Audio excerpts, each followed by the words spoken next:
We hope you enjoy this particular videotape of the debate I did against Professor William Moore at the University in Detroit at Wayne State University. Dr. Moore has received well over $1 million in grants to study evolution. He has taught the subject for over 30 years at university level. Is considered one of the experts on the evolution topic, and I was very honored that he would be willing to debate on this topic in front of students. I was also a little disappointed, I guess, that the week before I came, they had, the university, different groups there had gotten together and paid Stephen Gould, I heard, $15,000 to come in and speak on the evolution topic. And for the entire hour and a half, all he did was to blast creationists and Christians. And when a Christian or creationist tried to ask Dr. Gould a question, he would simply avoid them and go on to somebody else. Several of my friends were in the audience and told me it was certainly not done fairly at all. And I'd be very willing to debate Dr. Gould or any other professors on the evolution topic. But here you will see as Dr. Moore, one of the world's experts on evolution, debated against me in front of a packed crowd there at Wayne State University. We hope you enjoy this debate. I want to thank Dr. Moore for coming. It's, I think, only fair that students see both sides of such an important topic as the origin of man, the origin of the universe, where we came from. I am honored to be here. I will tell you right up front my position, where I'm coming from. I believe the Bible to be the infallible, inspired, inerrant word of the living God. I believe it from cover to cover. I even believe the cover says Kent Hovind. I believe that. And I didn't always believe that, but the more I study this, the more convinced I get. Now, this is not a debate between science and religion. Both views, creation and evolution, are religious. You must believe in quite a number of things to be a creationist, and you must believe in quite a number of things to be an evolutionist. Neither is going to be provable scientifically. Now, what you believe, though, is extremely important. This topic is, I think, of critical importance. What you believe about origins will shape the way you make decisions on subjects like abortion, premarital sex, infanticide, euthanasia, socialism, communism. Folks, somebody is wrong. In one of these two worldviews is wrong, and it has, I think, tremendous effects on the way you live and on your eternity. Your eternity may depend upon this. So please keep an open mind as we share the evidence for creation, and he shares the evidence for evolution, and you make your decision. The Bible tells us in 2 Peter chapter 3, knowing this first, there shall come in the last days scoffers. There are people who scoff at the Bible, who don't think it's true. The Bible says they're going to say, where is the promise of his coming? For since the fathers fell asleep, all things continue as they were. That's uniformitarianism. All things continue as they were from the beginning of the creation. And it says they are willingly ignorant of how God made the heavens and how the earth was in the water and out of the water, and they're ignorant of the flood. The world was overflowed with water. Two different major events in history, the creation of the world and the flood, which the scoffers are willingly ignorant of. They purposely don't want to believe in those two things, and I think there's a reason. If God created the world, that means there might be some rules. Secondly, if there was a worldwide flood and they admit to that, then that means God has the right to judge his creation. And he does. This is his world. He can wreck it if he wants. And he's coming to wreck it again, folks, pretty soon. I like that bumper sticker that said, Jesus is coming, and boy, is he mad. Well, the Bible starts off and says, in the beginning, God created the heaven and the earth. It's just matter-of-fact statement. This is the way it happened. Now, you can choose to believe that or not, but let's try to examine the evidence. Shortly thereafter, a couple chapters later, Satan came to Eve in the Garden of Eden, according to the story in the Bible, and Satan said to the woman, yea, hath God said, you shall not eat of every tree of the garden? Question. First thing he did was question God's word. Second thing he did was to deny it. He told Eve, you will not surely die. And the third thing he did was to deify mankind. He said, Eve, if you eat off that tree, ye shall be as gods. And I contend that right there is where the whole idea of evolution got started. It didn't start with Charlie Darwin. It started with Satan in the Garden of Eden. He wants you to believe we are slowly evolving toward godhood. And here's why. If the creation story is true, then man is a fallen creature and he needs a savior. But if the evolution story is true, we are not a fallen creature. We are an evolving creature. We're getting bigger and better. Someday we're going to be God ourselves and sail around the universe and discover new life forms like Star Trek.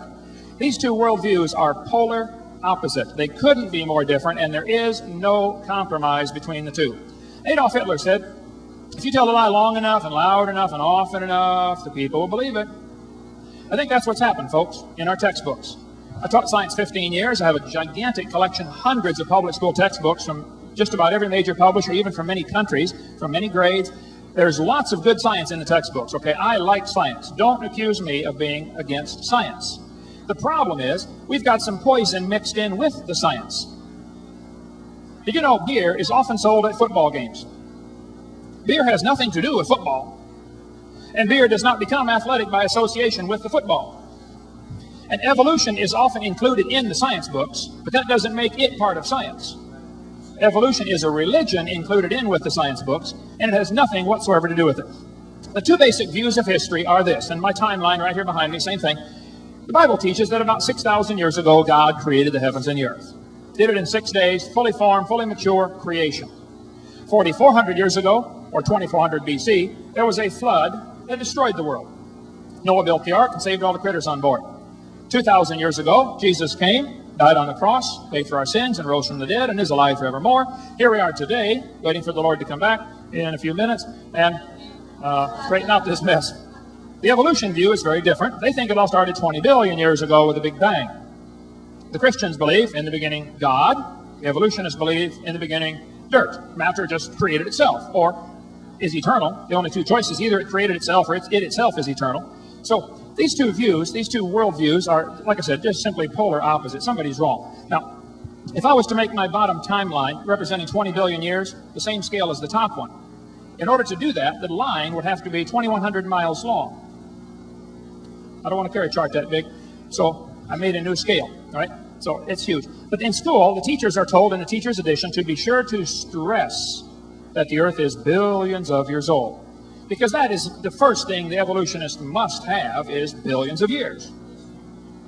And I think there's overwhelming evidence that it's not billions of years old. But even if it is, there are still lots of obstacles the evolution theory must overcome, which I want to try to share some with you. This textbook author said, nothing really means nothing. This guy's real smart. He said, not only matter and energy would disappear, but also space and time. However, physicists theorize that from the state of nothingness, the universe began in a gigantic explosion, the Big Bang. This guy says 16.5 billion years ago. Some say 20. It varies all the time. But according to the evolution theory, as I understand it, and from reading hundreds and hundreds of textbooks on this topic, 20 billion years ago, there was a Big Bang. I like to ask the question, what exploded and where did it come from? And where did the energy come from? Where did the laws come from? I mean, the universe is governed by laws, centrifugal force, inertia, gravity. Where did the laws come from? Who's the lawgiver? None of those questions are ever answered. They are all assumed, or they are all believed in, which is why I would stress the evolution theory is a religion. I don't care if you want to believe in it. That doesn't bother me. I don't care what you believe in. But I'm sick and tired of them using my tax dollars to spread their religion in our school system. That's all I'm sick of. Now, according to the creation view, though, it's very different. In the beginning, God created the heaven and the earth. 4,400 years later, there was a flood. Noah built the big ark, took everything on board, including the dinosaurs, I believe. Creation view is very simple. God made everything in 6 days. All the animals, all the plants, dinosaurs, everything. Along came the flood. Noah took 2 of each kind, 7 of some, but 2 of each kind on board the ark. He didn't have to bring 2 of every variety, just 2 of each kind. And he probably brought babies. He was smart enough to figure that out. Just be sure to get a pink one and a blue one. And then after the flood, I think the dinosaurs died off because of the climate change and people killing them, calling them dragons back in those days. And I cover all that in my seminars on dinosaurs and how they fit right into the Bible and how there might be a few stragglers still alive today, which is why there have been so many sightings like Loch Ness Monster type thing like that. The Bible says the animals are going to bring forth after their kind, not species. Darwin's book, The Origin of Species, is not the argument. By the way, he never does discuss the origin of species in The Origin of Species, but the origin of kinds would be the argument. The Bible says they bring forth after their kind. God told Noah to bring 2 of every sort onto the ark. For instance, today there are 250 varieties of dogs in the world. I was asked to come speak at this college in Boston one time. They said I could do a speak on creation if their teachers could ask me any questions they wanted. So I got my timelines out, and there were 6 professors and all their students in the room. As far as I could tell, all of them believed in evolution. And I got my charts out, and I said, folks, I believe that about 6,000 years ago, God created everything. 4,400 years ago, there was a flood, destroyed the world. Noah saved 2 of each kind on board the ark. And then I shared with them what they believe. 20 billion years ago, there was a big bang. This is in just about every textbook there is. I mean, I can show it to you in 100 of them if you'd like.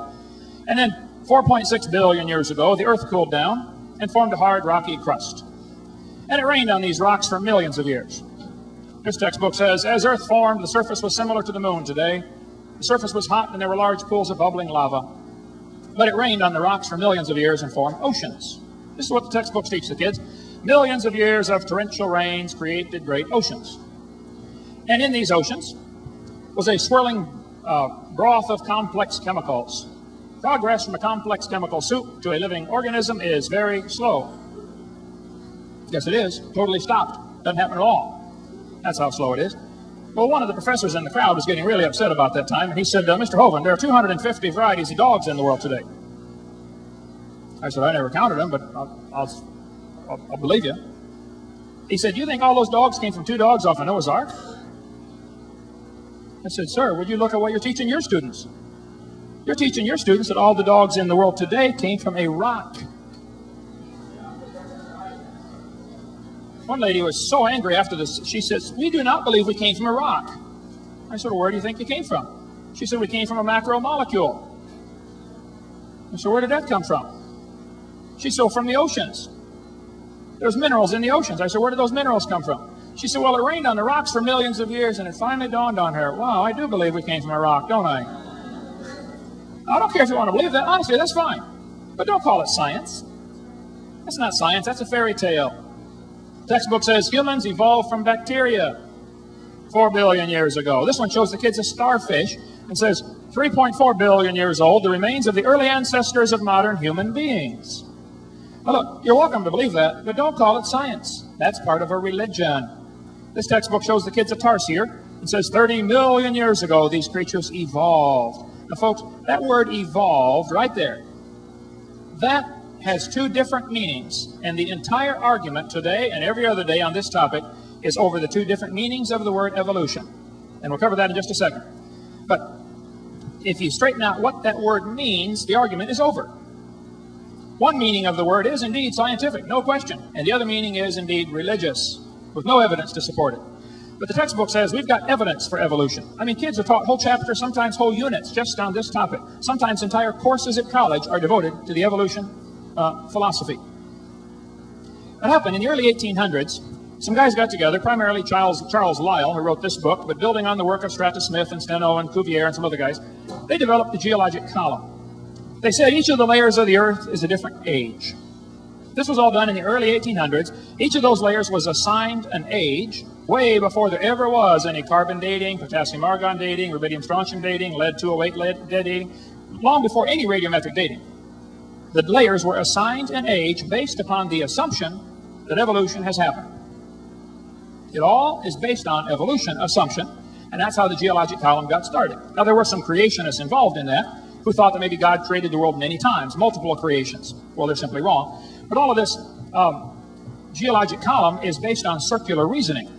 This textbook shows on page 306 that they date the rocks by the fossils. On the next page, it says you date the fossils by the rocks. And this happens all through. The geologic column, like this textbook says, if there were a column of sediments, unfortunately no such column exists. The geologic column only exists in the textbook, and it's all based on the circular reasoning. That's how things are dated. The intelligent layman has long suspected circular reasoning in the use of rocks to date fossils and fossils to date rocks. The geologist has never bothered to think of a good reply, feeling the results explanations are not worth the trouble as long as the work brings results. They know it's based on circular reasoning. But those layers cannot be different ages. I can show you hundreds of pictures if you want to take the time of petrified trees standing up, running through multiple layers of rock strata. The tree did not stand there for millions of years, and it didn't grow through hundreds of feet of solid rock looking for sunlight. It was formed during a worldwide flood. The flood formed those layers. But this fellow, Charles Darwin, the author of this book, set sail on board the Beagle in 1831. He was going to sail around for 5 years. He brought with the book by Charles Lyell. That book destroyed his confidence in the Bible. Darwin came back a skeptic, a scoffer. After 30 years of coaching by Charles Lyell, Darwin finally wrote his book, Origin of Species, which has a much longer title, by the way, we can get into later. And that book changed Darwin's life for good. Later he claimed to be an atheist. As Charlie sailed around the coast of South America, he came to Ecuador, the islands of Ecuador, called the Galapagos Islands, right here. There on these islands, Charlie observed there are 14 varieties of finches. He studied the birds carefully. They all had different beak shapes. Some were bigger than others. They were all finches, but different kinds of finches. Charlie studied them for quite a while, collected quite a huge number of them, and said, you know what? I think all of these birds had a common ancestor. I bet you're right, Charlie. A bird. And then he said, maybe this proves that birds are related to bananas. No. Page 170 of his book, he said all forms of life on Earth, all plants, all animals have a common ancestor. Page 170. What he saw is what we sometimes call microevolution. Now, this is the entire debate right here. Microevolution is one meaning of the word, which is basically saying that dogs produce a variety of dogs, roses produce a variety of roses. Nobody argues with that. Microevolution is a fact. It is scientific. It is observable. That's what farmers do for a living. They try to make that happen. They try to get a better species of whatever they're raising for their area. And the animals do have a wide range of adaptations they can take on. But these adaptations have limits. Farmers have been trying to get bigger and bigger pigs for a long time, but they'll never get a pig as big as Texas. There's a limit in there someplace. Roaches eventually become resistant to pesticides, no question about that, but there's a limit. Two things you need to understand. The resistance to the pesticide was already in the roach population, maybe just a small percentage of it. And when you do end up with a resistant population of roaches, you're swimming in the shallow end of the gene pool now for the roaches. Next thing you need to understand, there's a limit to this resistance. They might become resistant to these pesticides, but they will never become resistant to a sledgehammer. So, yes, there's variations, no question, I agree, that happens. But what happens then is the professors try to make the students see thousands of examples of microevolution, which is indeed a science. And they try to make them make a giant leap of faith and logic into believing that that somehow magically is evidence for macroevolution. Macroevolution says all life forms have a common ancestor. The dog and the rose are related, ultimately, to a rock. Now, macroevolution is a religion. This is assumed. It has never been observed. Nobody's ever seen a dog produce a non-dog. Now, somebody wants to believe dogs came from non-dogs. You can believe that, but that's not science. That's your religion. It's based on imagination. It's fantasy. You might get a big dog and a little dog, and they're still related. And except for a few mechanical problems, they're still interfertile. They could produce a dog. See, maybe even the dog and the wolf and the coyote are related.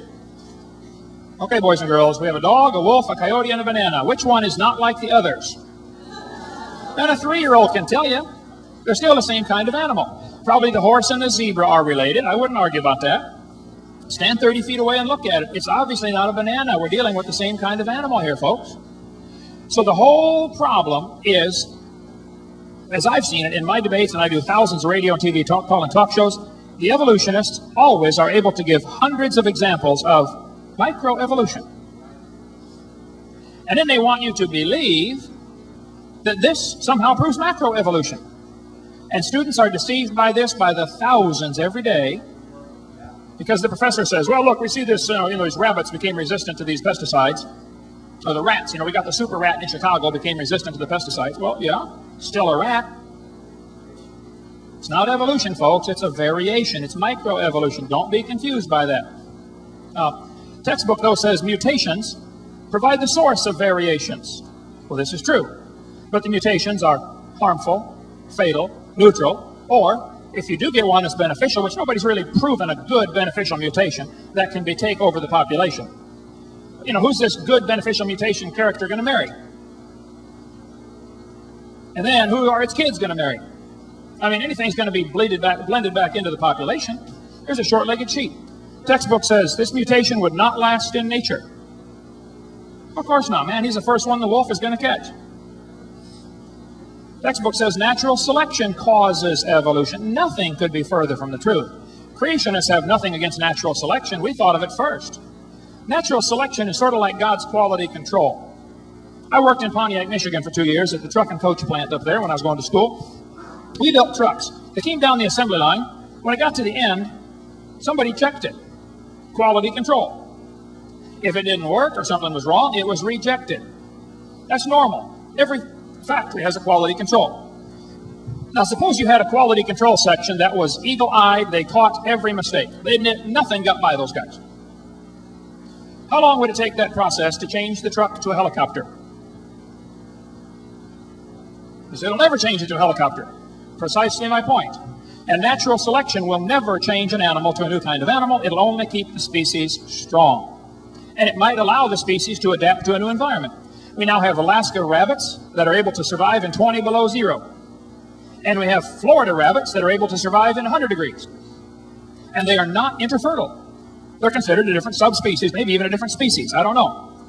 Now, both of those, Alaska rabbits and Florida rabbits, can breed with Minnesota rabbits. They're kind of in the middle. Okay. And they're going to say, see, this is evolution. No, it's a variation, and it's still a rabbit. That doesn't prove it came from a rock, folks. That's just a variety. That's all it is. And that's all that can ever be offered is examples of variation. For instance, the fruit fly experiment we did in biology class many times. They raised flies in the laboratory. They nuked them. They microwaved them. They x-rayed them. They got those flies to have mutated babies, curled wings. They fly around, couldn't go anywhere.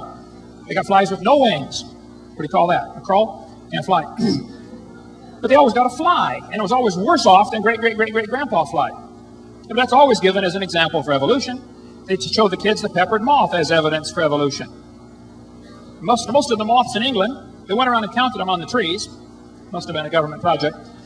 They discovered it was 95% light-colored moths, only 5% black.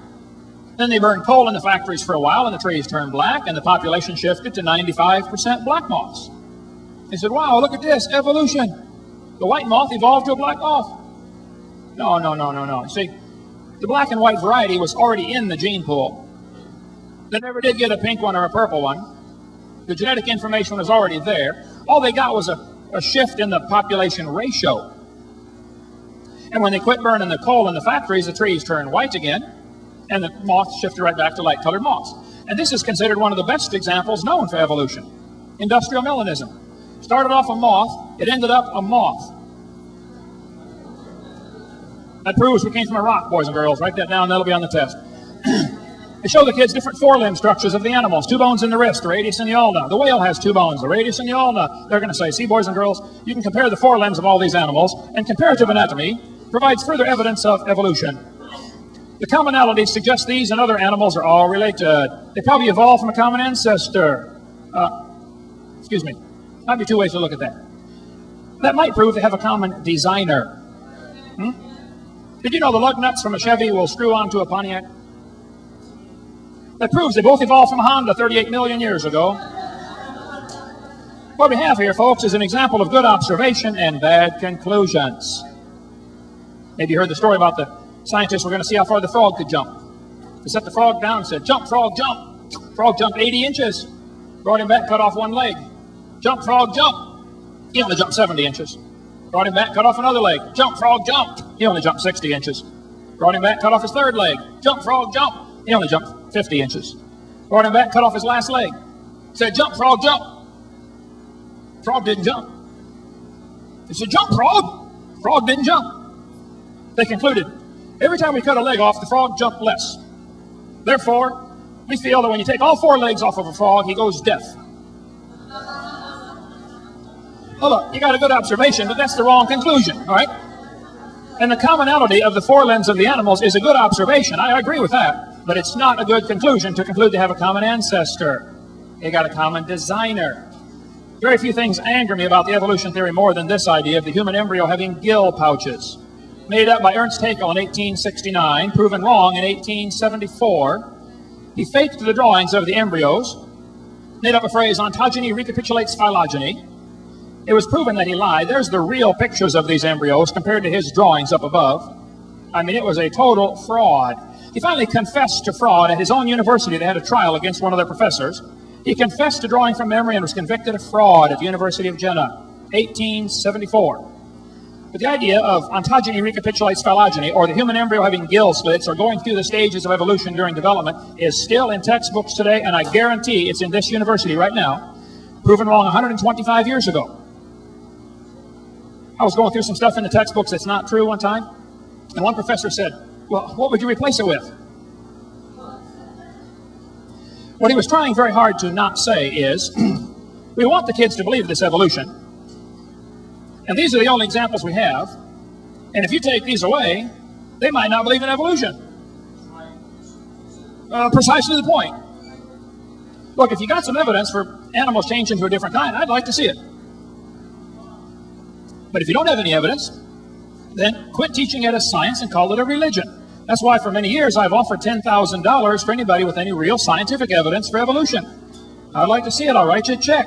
There is none, folks. There's lots of evidence for microevolution, but that's still a variety. It's the same kind of animal. This is kept in the textbooks, I think, because that's the only way to justify abortion. They want to say it's not a human yet. Well, it's a human the instant it's conceived, and abortion is murder, plain and simple. And I'll stick by that one with anybody. Time up. Textbooks say we have appendix, which is a vestigial structure. One of the evidences for evolution is supposed to be vestigial structures. Now think about that logic. They'll say, boys and girls, you are slowly losing something. Which is not true, by the way. There are no vestigial structures. But they'll say, you're slowly losing something. Okay. See, that proves evolution. Well, hold it. That's the opposite of evolution. Is that how evolution works? You lose everything until you have it all? This textbook says the whale has a vestigial pelvis. Now, the author that writes about the whale having a vestigial pelvis is either ignorant or a liar. It's not a vestigial pelvis. Muscles have to attach to those bones because the whales cannot reproduce without those bones. They have nothing to do with walking on land. Absolutely nothing to do. That is propaganda. That's not science. This textbook tells the kids, just imagine whales walking around. It's true.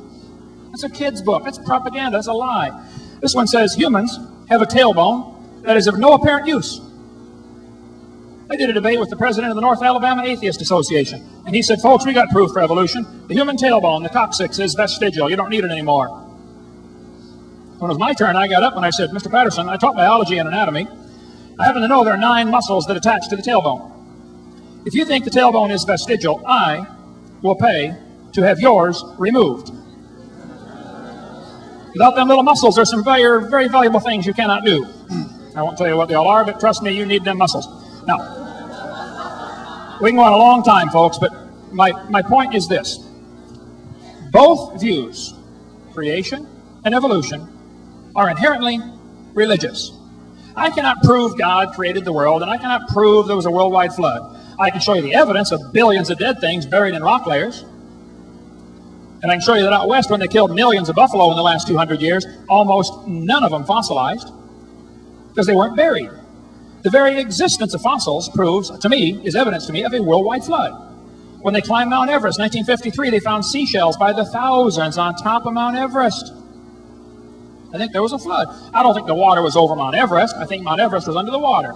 The mountains arose during the last part of the flood. The Bible spells all that out in Psalms chapter 104. The mountains arose, the valley sank down, and the water rushed off and probably made Grand Canyon in a few days, not millions of years. So I think the evidence is overwhelming. God made the world. There was a flood that destroyed it, and God's got a plan for you. And He loves you. And if you don't want to believe in Him, that's fine, but He'd like you to. He's not going to twist your arm. But the evidence, I think, is overwhelming, and the evidence for the evolution theory is confused by mixing micro and macro. So watch for that, if you would. Thank you so much. That was dazzling, to say the least. Can you hear now? I realize I have a small voice, although I'd like to think that I have some reasonably big thoughts.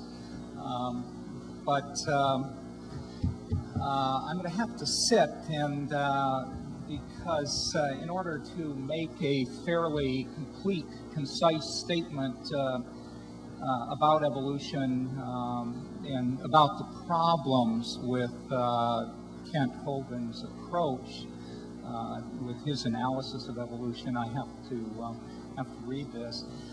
Let me start by expressing some reservations I have in engaging this debate at all.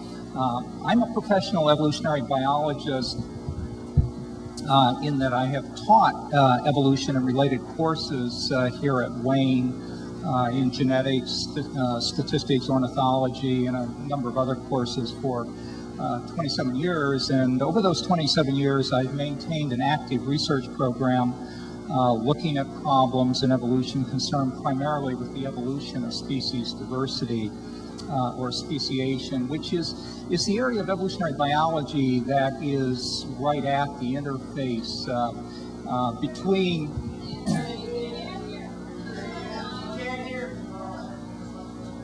I just had to hold real close. It's on. Just.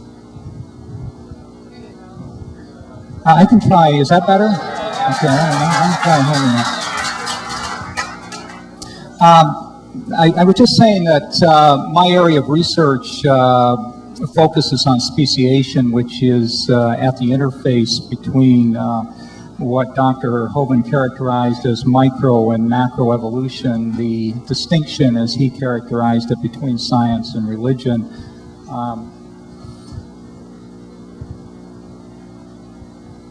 But it's important to note that my approach to evolution has always been from a genetic perspective. On a day-to-day basis, my research students and I sequence DNA as a way of getting information about relatedness among species, and we use that information to reconstruct evolutionary history.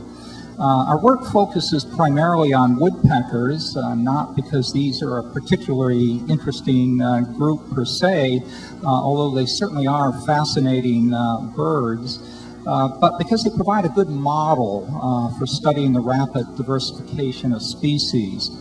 I'm also very interested in a thing called the molecular clock, which is a novel way of timing evolutionary events and establishing the antiquity of species.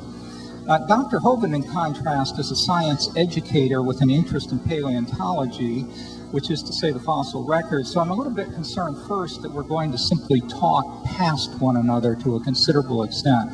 Unavoidably, the discussion is going to come to focus to some extent on the fossil record, and particularly esoteric details of radiometric dating.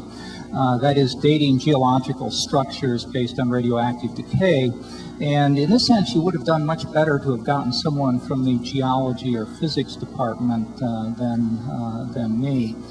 Moreover, Kent is a young Earth creationist, which means that he believes the Earth is about 6,000 years old, as he indicated.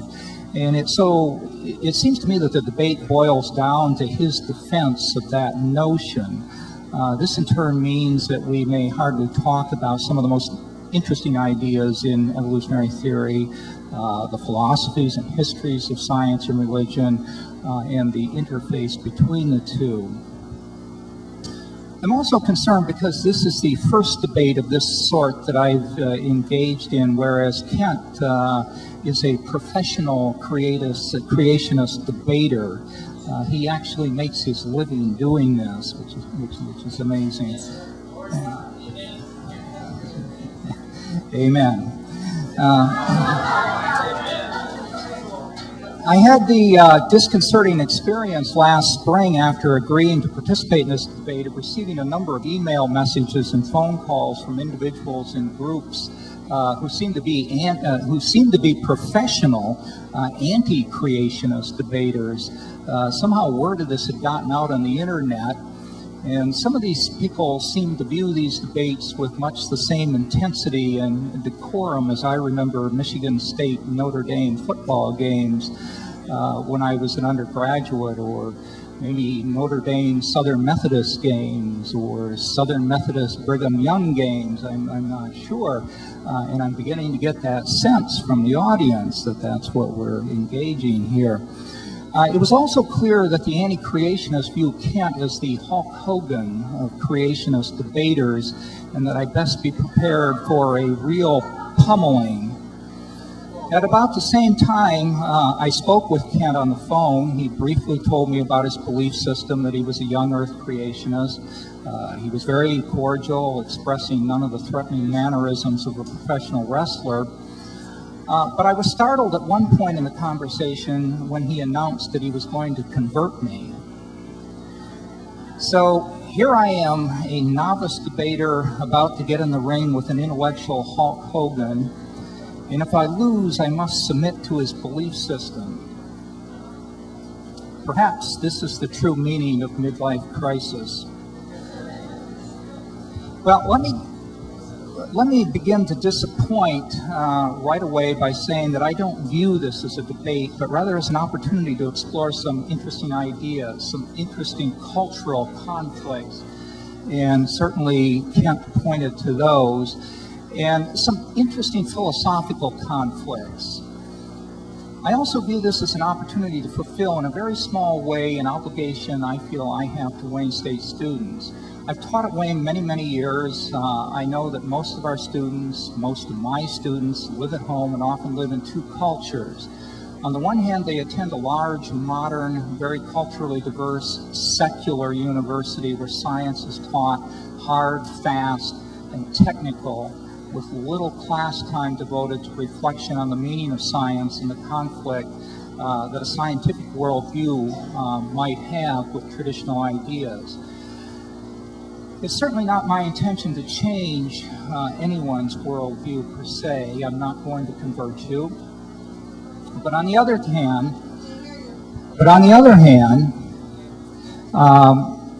we have failed as university educators if you do not emerge from university with a different perspective. I mean, how can one learn about probability theory, the genetic basis of life, the intricate molecular mechanisms of cells, development in the sense of embryology, and yes, evolution, and not have a changed view? And so I view this debate as an opportunity to explore some of these conflicts. And as pummeled as I may be at the end of the debate, I'll be happy if I believe some of you have left with some understanding of the nature of the differences between the scientific method as philosophical system and theologically based philosophical systems. Actually, the college professor wells up in me and is telling me that I should probably give you a pop quiz at the end of the class. And I must say that Kent's introduction certainly fans those flames because he portrayed a very incorrect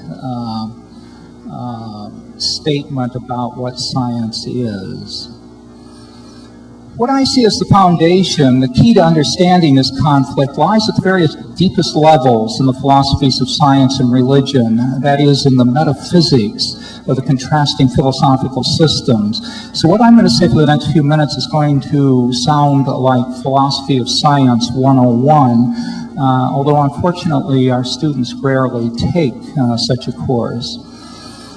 I also point out that I use the word metaphysics not in the sense of listening to New Age music, burning incense, and eating vegetarian pizza, but rather as that area of philosophy that deals with first principles, with those things that cannot be deduced or proven to be true. We simply take them to be true by assumption or supposition. We might say, for example, let's suppose that the geological forces of erosion, volcanism, glaciation, et cetera, that we see operating today have always worked in the same way. What could we learn from this? What would this lead to as a set of inferences about the Earth's history that may seem sensible?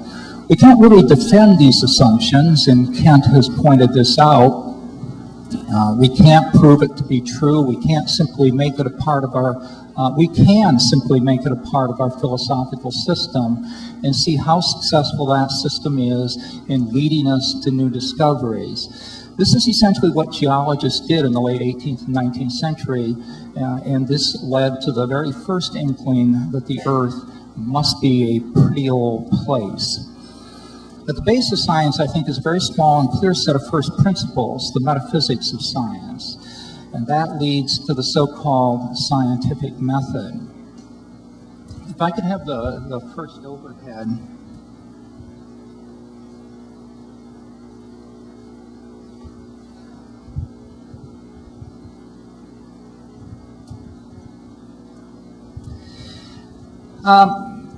This is one scientist's statement as to what scientific method is. He says, in general, we look for a new law by the following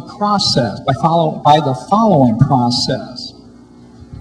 First, we guess.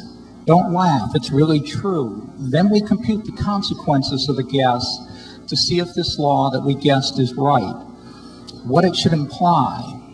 Then we compare those computation results with nature, we say, to experiment or experience. We compare it directly with observation to see if it works. If it disagrees with experiment, it's wrong. And that simple statement is the key to science. It doesn't make any difference how smart you are, who made the guess, or what his or her name is. If it disagrees with experiment, it's wrong. That's all there is to it. This short, whimsical, even facetious statement is actually a fairly concise and complete statement of the scientific method, as simple as it is. One of the most interesting phrases in Feynman's description is, quote, "First we guess." A very confusing issue we must deal with straight away is that of what it means to say evolution by natural selection is a theory as opposed to a hypothesis or fact, or even a guess. Nowadays, scientists pretty much use the words theory and hypothesis interchangeably, and even the words conjecture and yes, the word guess as synonyms for theory and a hypothesis. Steve Gould made this very important point in his talk last week when he pointed out that there is no hierarchy where guesses are promoted to hypotheses and hypotheses elevated to theories and theories elevated to natural laws. They're all really guesses which have been tested against empirical evidence or not tested.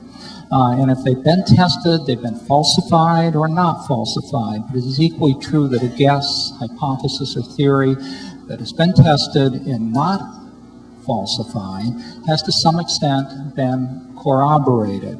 That is found to be useful in explaining some sets of observations and pointing to new experiments that we might do.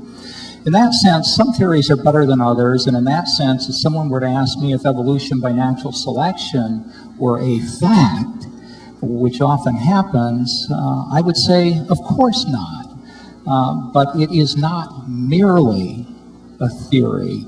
It is one that has withstood test after test after test without being falsified. I repeat, without being falsified. It is in the secular pantheon of scientific theories, that is natural selection theory, along with quantum mechanics, relativity, atomic theory, continental drift, and a few others. But none of these theories are facts. Here are what I think are roughly the first principles of science, if we could have the next overhead. The first one, Kent referred to somewhat derisively, that natural law acts the same way at all times and in all places. This is a first principle of science. It's not something that we can prove. This is the idea that I alluded to above that seems to have been derived from the ideas among geologists of the 19th century, and it's the idea that they called uniformitarianism.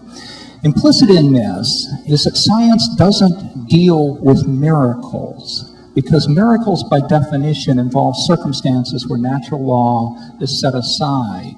Now, conceivably, science could determine whether a miracle had taken place, but I even doubt that.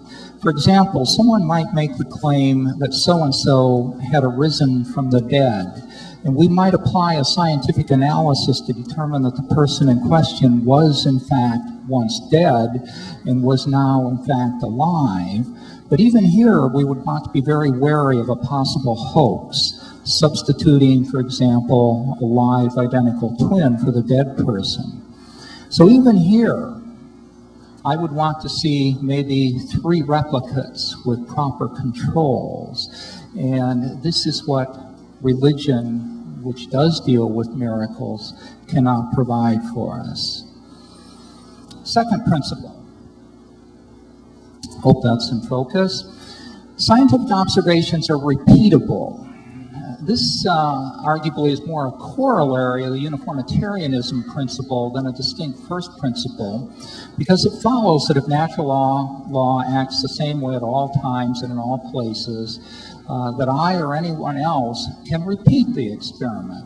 When I submit a paper to a scientific journal for publication, it always has a materials and methods section that describes exactly what I did to get that particular result. If it doesn't have a materials and methods section, it would be immediately rejected. In contrast, one never sees a materials and methods section in a religious tract. It just doesn't work that way. Third principle, scientific theories must be testable, and to be more explicit, they must be falsifiable. And this is the heart of the scientific method. I alluded to this a few moments ago, and this is perhaps the central tenet of the scientific method, Popper's so-called line of demarcation between science and non-science, between science and religion. Implicit in this is that a scientific theory must be tested, or excuse me, must be stated, in addition to being tested, it must be stated with sufficient clarity, precision, detail, and internal consistency that one can deduce singular, unequivocal predictions from the theory that are testable against the empirical evidence. The book of Genesis suffers badly in this regard.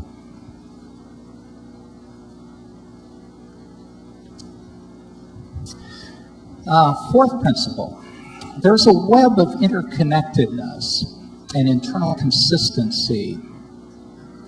Theories in all branches of science must be consistent with all the theories and empirical evidence in all other sciences.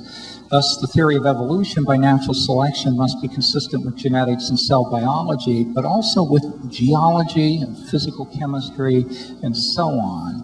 If this isn't true, there's something wrong with one of the theories or some of the data. So a really interesting example of this involves the history of Darwin's theory itself, which, although somewhat initially successful, that is Darwin's theory, the publication of the joint Darwin-Wallace papers in 1858 and the publication of The Origin of Species in 1859, Darwin was essentially dead by the year 1900, so proclaimed by Alfred Wallace himself. Why was it dead? Because it was inconsistent with a widely accepted theory of the age of the Earth and an incorrect theory of inheritance based on the notion of blending inheritance. The theory of the Earth's age was promulgated by Lord Kelvin of the temperature scale, one of the most prominent physicists of his era, had actually miscalculated the age of the Earth based on its rate of heat loss, giving Darwin only 24 million years for evolution, which even Darwin thought inadequate. It turned out that the physicists based their calculations on an incorrect theory, and that Darwin was right when he wrote in a letter late in his life that he somehow sensed the age of the Earth was greater than Kelvin had allowed. Kelvin made his calculations very shortly before actually, the discovery of radioactivity, and the vast store of energy in the nuclei of atoms had not been taken into account in his calculations. The problem of blending inheritance, which Kent alluded to also, is the problem, not the blending inheritance itself, is that selection operates on genetic variation, and it certainly does. But as sexual reproduction blends away variation, as Kent suggested, there would be nothing for selection to operate on, and this indeed would be a problem because Darwin's theory requires that genetic variation exist in populations, and it comes into existence in population. But this was a falsification, as it were, of Darwin's theory towards the latter part of the 19th century, and Mendel's theory, which was rediscovered in the year 1900, provided a sound genetic foundation upon which a theory of natural selection could operate, and actually led to the rebirth of Darwinism, which is being so intensely battled by creationists today. Final point is that scientists are reductionists. That is, all natural phenomena can be explained in simpler terms. And I would say that scientists are incorrigible reductionists. This may not exactly be a first principle of science, but it's certainly part of the sociology of science, the culture of science. Biologists have insisted for a long time that the whole of life, meaning essentially the activities of cells, to be understood in terms of chemistry. And this has been dramatically confirmed in the past half century or so, and particularly in the past 2 decades with the extraordinary progress that has been made in cell biology, which is now pretty much called molecular cell biology. So life, as we understand it, is reducible.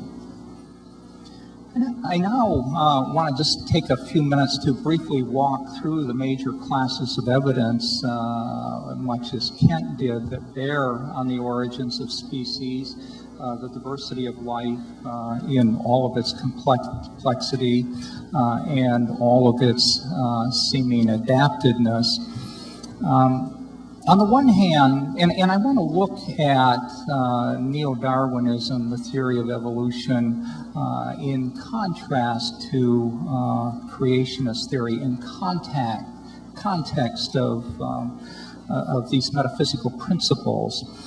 On the one hand, we have neo-Darwinism that claims that the whole of the diversity of life evolved from a single or from a few initial forms, primarily by a process of natural selection operating on genetic variation, as characterized by the principles of modern genetics. On the other hand, we have the particular theory of creationism advocated by Kent Hovind, and it's not the only theory of creationism. It is perhaps the most extreme position. It's based on literal interpretation of the Bible, and especially the book of Genesis. And what I want to do is to look on a rather coarsely focused level at how these different classes of data bear on the alternative theories in context of the metaphysics of science.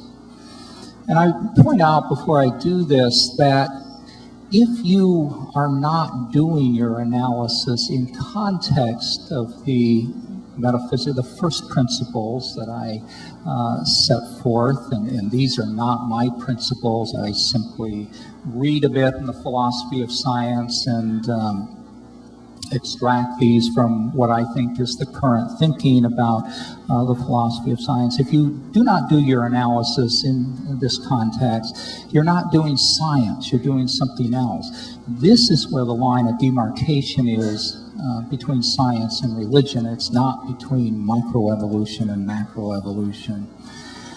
Let me say first that it's difficult to derive predictions from the Genesis hypothesis. Genesis is an historical account and not an explanation of mechanism, at least in the sense of natural law.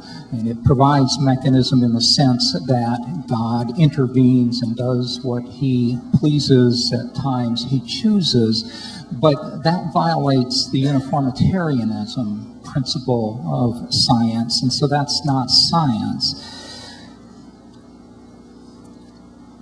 Moreover, Genesis is very ambiguous. It is a very sparse account of what are purported to be two of the most profound events in history, the creation and the Great Flood.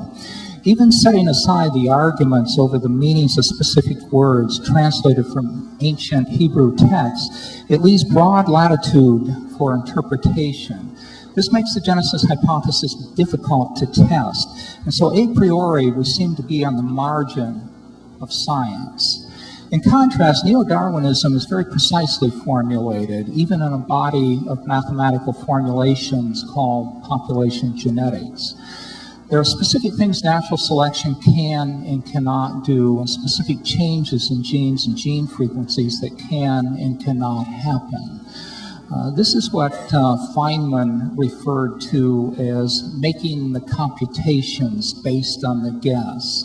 It's very difficult to make the computations based on Genesis because it is so vague. It's very easy to make them based on neo-Darwinism. But even though I think it's very difficult to test the Genesis hypothesis because of its ambiguity, let's do the best we can. The fossil record. The fossil evidence is not the most important evidence in evaluating evolution theory. Nonetheless, it does exist, and neo-Darwinism makes specific predictions about patterns in the fossil record.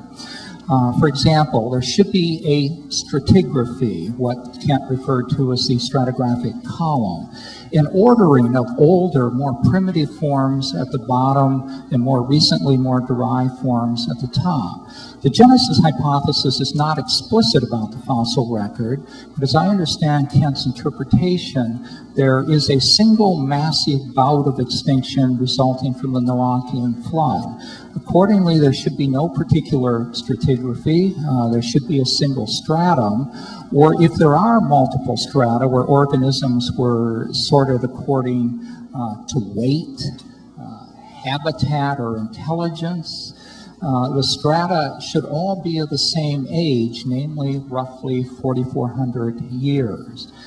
The fossil record is, to my knowledge, wholly consistent with neo-Darwinism in terms of classic stratigraphy and also in terms of modern radiometric dating, and also, although these data and this type of analysis is very much in process right now, the stratigraphic column is also consistent with dates based on the molecular clock. There was an article to that effect in a recent issue of Nature.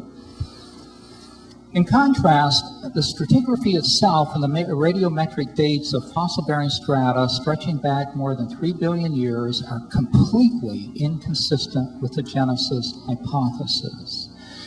And in the metaphysical system of science, the Genesis hypothesis simply is falsified if, in fact, the Earth and the fossil-bearing strata are older than 6,000 years.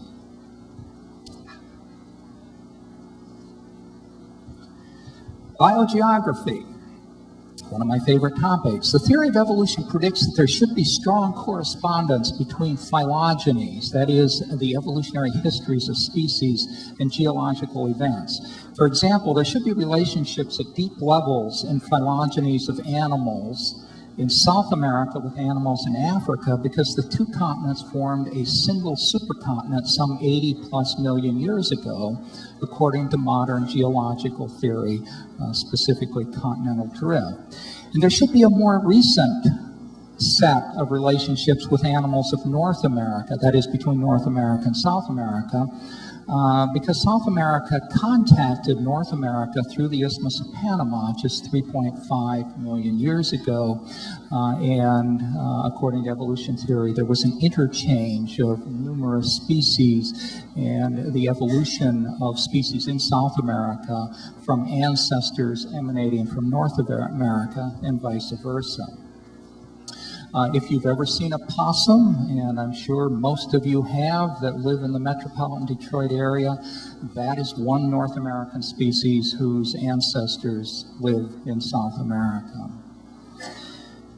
And this biogeographic pattern, which corresponds very, very tightly with geological history, is exactly the pattern observed. It is exactly the pattern that neo-Darwinism would predict, and it is essentially confirmed.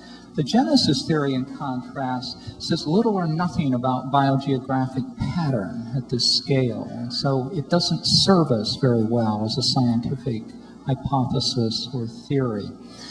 Phylogenetic reconstruction. Based on the supposition that evolution has occurred, evolutionary biologists have devised rather simple methods for reconstructing evolutionary history or phylogenies. And I certainly admit immediately this assumes that evolution has occurred, and if it hasn't, we couldn't do this.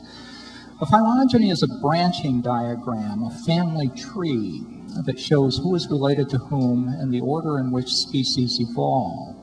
According to the theory of evolution, the branching order of phylogeny should correspond with the stratigraphic order of the fossil record and with the history of geological events. The data from the fossil record is, of course, incomplete, and for technical reasons, we are not able to reconstruct accurate phylogenies for all groups. Science always has a lot of holes. But the overall pattern very strongly corroborates this prediction. In contrast, the genesis hypothesis says that all species of rows originated within a short period of time as disconnected acts of special creation. If this were the case, we wouldn't be able to reconstruct phylogenies at all. This is clearly not the case. Homology. The concept of homology is one of the most important in evolutionary biology. It is based on the idea, clearly articulated by Darwin, that according to the theory of evolution, all structures, anatomical, genetical, even functions and behaviors, must have evolved from previously existing structures in a common ancestor. These species that's a tough one to get out. These species should share similar structures because they all inherited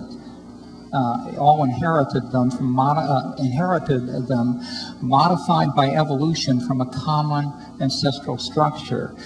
Such structures are said to be homologous. This pattern of homology, as predicted by Darwin, pervades the full spectrum of life. Classically, it is known from comparative anatomy and embryology, for example, as radically different as the avian wing is from the vertebrate forelimb, as Kent's illustration showed. The major bones are homologous, and each can be traced to the same embryonic origin and to homologous bones in fossil forms. When molecular genetics arrived some 20 or so years ago, it provided one of the most critical and exhaustive tests of the theory of evolution. Specifically, we ought to find pervasive homology among genes, bearing in mind that Darwin's prediction is that no structure can arise de novo. Every structure must arrive from a previously existing structure. So we should anticipate finding this similarity, this homology among genes, and this is exactly the pattern we find. To be honest with you, we didn't think at the advent of molecular genetics, we didn't think of that advent as the grand test of evolution. I think we all just knew that the expected patterns of homology would be there, and they were. If anything, if this is possible, they are even clearer than anyone imagined. The extent of homology among genes controlling animal development, that is your passage from an egg through an embryo to an adult, and that of a mouse from its larval or egg stage through its embryonic stages to an adult, and that of a fruit fly, the homology among the genes that control those processes is really quite astonishing. The genes are not identical by any means. Evolution theory would predict that they were different, but they would also predict that we ought to find the pattern of relatedness in the form of a phylogeny. In fact, genes themselves have evolutionary history, so that we now reconstruct not only the history of relatedness among species, but also among genes within what are called gene families. The globin gene family, each and every one of us has a large array of genes that code for our globins, which are important proteins in blood and in oxygen transport. The globin gene family is perhaps the best known example, but is only one of a myriad of examples, and in fact it is difficult to find a gene that doesn't belong to a gene family. If Kent wants to convert me from an evolutionist, all he needs to do is to show me a consistent pattern where genes within the genome appear to have arisen de novo, that is, are not related to other genes, or where genes compared among species are not similarly related. Kent was kind enough to send me a videotape of one of his previous debates. Frankly, it wasn't nearly as slick as the presentation that he gave today, and I'm wondering if I haven't been set up here. But in viewing the tape, it's easy to see why he's a formidable advocate of the creationist position. He is articulate, he knows his position well, and he is really quick on his feet. He's especially quick at rattling off facts that call into question almost all of the evidence normally put forth by evolutionists.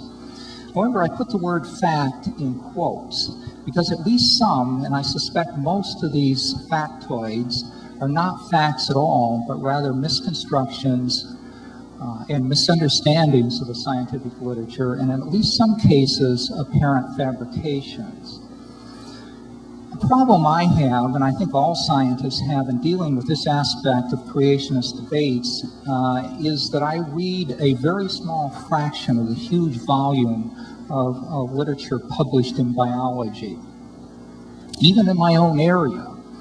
And so when I heard Kent say in the debate video he sent me with great assurance that a paper was published in the January 1970 issue of Science reporting that a moon rock was divided into 9 pieces sent to 9 laboratories for radiometric dating and returned with 9 disparate dates ranging from 0.5 to 18 billion years, I faulted myself for being unaware of that important result, because it seemingly would call into question radiometric dating.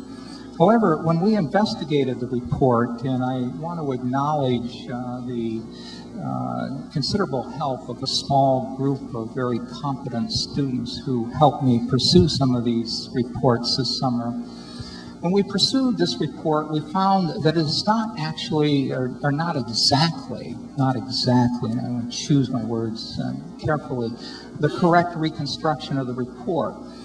The report is actually a set of 9 reports published in tandem in a special issue devoted to the first reports of the moon rock analyses in 1970. Each report emanates from a distinct lab, and so this part of Kent's account is correct. However, we could not find a single rock that had gone to all 9 laboratories. The closest was a rock, specimen number 10017, which was partitioned among 6 laboratories and in some was dated 13 times. The dates on this specimen reported in this particular issue do range from 2.5 to 4.6 billion years. But the 2.5 billion year date is an outlier resulting from a well-known phenomenon in potassium-argon dating resulting from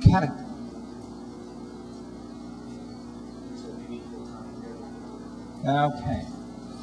I have 1 minute remaining, I'm told. Let me jump to the bottom line of that.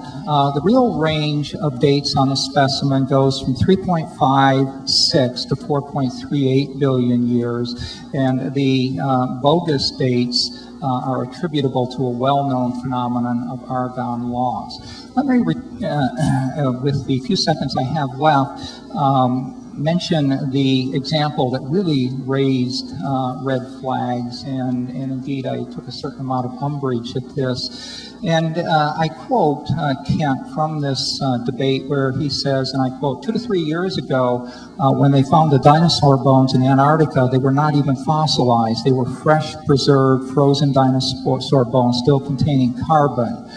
They didn't carbon date them because it would have come back with a date less than 50,000 years.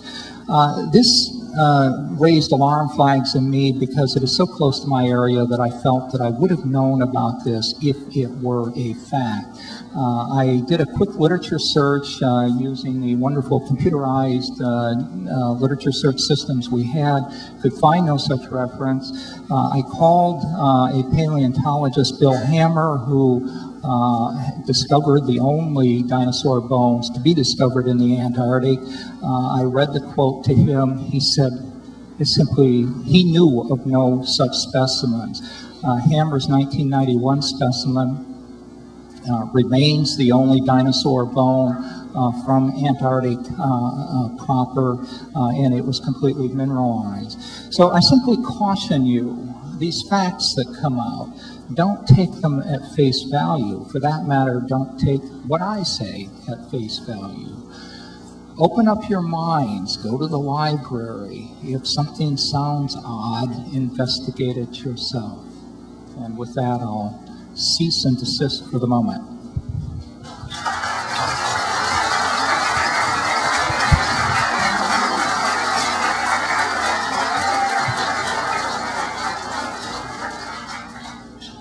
Thank you so much, Dr. Moore.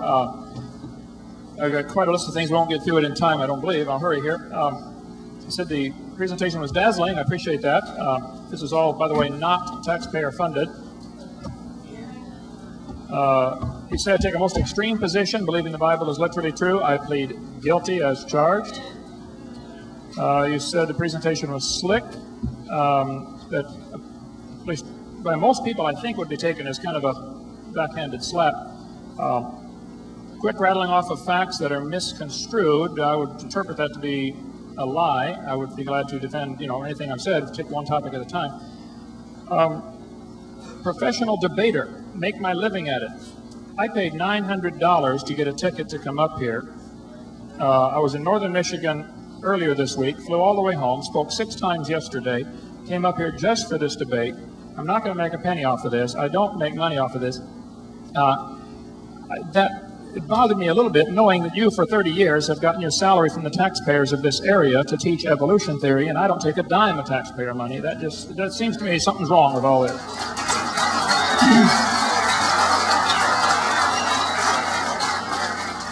I'm not a professional debater. I was just simply a high school science teacher who got fed up with kids being brainwashed with one particular theory.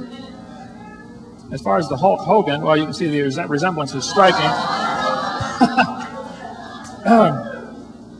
I would think after 30 years of teaching this very topic, you would be the Hulk Hogan of the evolutionists. I mean, and you mentioned you might lose because you're outmatched. Well, for heaven's sake, this is what you teach all day, every day, and get paid for it. None of my material is copyrighted, never has been. I never have charged a dime for any of my seminars, and I've never sent out a letter begging for money. That's been my policy since I started. And you mentioned, I don't know if I didn't get the quote down quick enough, but the university would have failed if they did not emerge having an understanding of, and you rattled off several things, and one of which was embryology. I trust you're not referring to what was disproven in 1874 about the ontogeny recapitulates phylogeny. You referred to it again later as the homology of genes for embryology is evidence for evolution. I would really like to see you elaborate on that, because I think the homology of genes is evidence of a design, same design feature, same designer. Same designer made all these things. And you mentioned about the statement, how I portrayed science was incorrect. Again, I guess I like to simplify things. It looks to me like you're saying I lied about the way science is portrayed. Let me just spell it out very clearly. The scientific method, you said, and I agree, you start off with a guess. Then you compute the consequences. What would this imply? Then you would do some experiments, and the experiments must be repeatable. I agree. And if the experiments do not verify the guess, you throw out the guess. You get a new one. Let me tell you my scientific theory.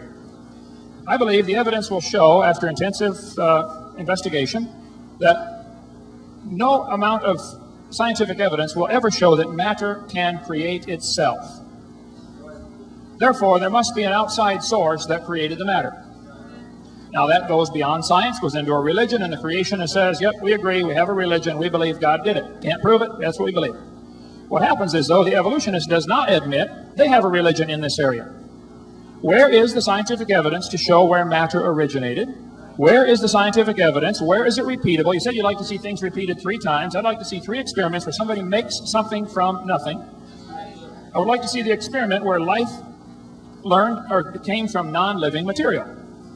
This has never been observed. This is part of a religion. Evolution is the religion. They have to believe life came from non-living material. We've had numerous experiments with raising, pick any kind of animal or plant you'd like. All of the experimentation has taught us dogs produce dogs. Roses produce roses. Now, I suspect from what you have said that you believe somewhere back in the past, dogs came from something that was non-dog. You're welcome to believe that. What experiments do you have for that? What scientific evidence do you have to show us that a dog came from a non-dog, or that a dog can produce a non-dog, or pick any other animal if you'd like? If your expertise is woodpeckers, I'd really be curious on that one, since the woodpecker has the tongue that goes around his head and anchors on top of his eyebrow. What intermediate species do you have showing the tongue changing from normal bird tongue to the top of the head tongue? And where's the fossil evidence of anything besides a woodpecker? Anything intermediate? I mean, just within the bird kind. I mean, where's the evidence? If that's your expertise, I'd love to see some evidence on that. Experimentation for the origin of life, I think, the evolutionists simply believe matter either created itself or is eternal. Those go strictly against the first and second laws of thermodynamics. That's not science, that's religion. The evolutionist must believe life came from non-living material. He's boxed himself into a corner, folks. That's the only option. If you're going to exclude God, then you have to give a naturalistic explanation for how life got started. I've never heard him do that. Miller and Urey tried it years ago. There have been numerous experiments to try to create life. Total failures. What Miller was able to make after a very carefully contrived fictitious experiment where he made a fictitious atmosphere of 4 gases and left out oxygen purposely. We can go for days on that if you'd like. He left out oxygen because he knew oxygen would destroy the life. Problem is, without oxygen, you don't have ozone, and then the UV light destroys the life. You can't get life to evolve with oxygen, and you can't get life to evolve without oxygen. Looks to me like you can't get life to evolve. What he was able to make after this experiment was done, and by the way, he trapped out his residue each time so it wouldn't go back through because it would be destroyed again. It's not a natural explanation at all. He was able to make 85% tar, 13% carboxylic acid, and 2% amino acids. The amino acids will bond quickly with the tar or the carboxylic acid and destroy them. All he made was basically 2 amino acids, a few of others, but basically 2. There are 20 required for life. And they all have to be in a precise order and all right-handed or left-handed, depending if it's a sugar or a DNA molecule. And all he made was all a mixture. He got half right-handed, half left-handed. The chirality was all mixed up. It's never going to form in life. And we can go for days on that if you like, but I just want to kind of hit the highlights here. I would say the experimentation has shown us, the scientific evidence has shown us, dogs always produce dogs, roses always produce roses. Therefore, the evidence shows us there had to be a beginning to this someplace, and it must have been the same kind of animal, because we've never seen an animal produce a different kind. So that goes right back to what the Bible says. God created the animals, and they bring forth after their kind. Now, I can't prove that, but all the evidence has shown us that that is indeed correct. I think the Genesis account is not nebulous on this. It tells us very clearly, God made the animals to bring forth after their kind. If you have an exception to that, I would love to see it. If you find a fossil in the ground that someone claims is intermediate, I have to turn that thing on. First place, when you find a fossil in the ground, you know a couple things for sure. It died. Now, you do not know if it had any kids, let alone different kids. All you know is it died. It's buried. The very existence of fossils, to me, is a powerful evidence of a worldwide flood because, again, fossils don't form under normal conditions. They have to be buried quickly. Let me get a few more things before I get into where I was living off here. Science and non-science. You must state the theory with detail. I agree. Evolution, macroevolution, is not science. It's non-science and nonsense. We've never seen this happen. Nobody's ever seen an animal produce a different kind of animal.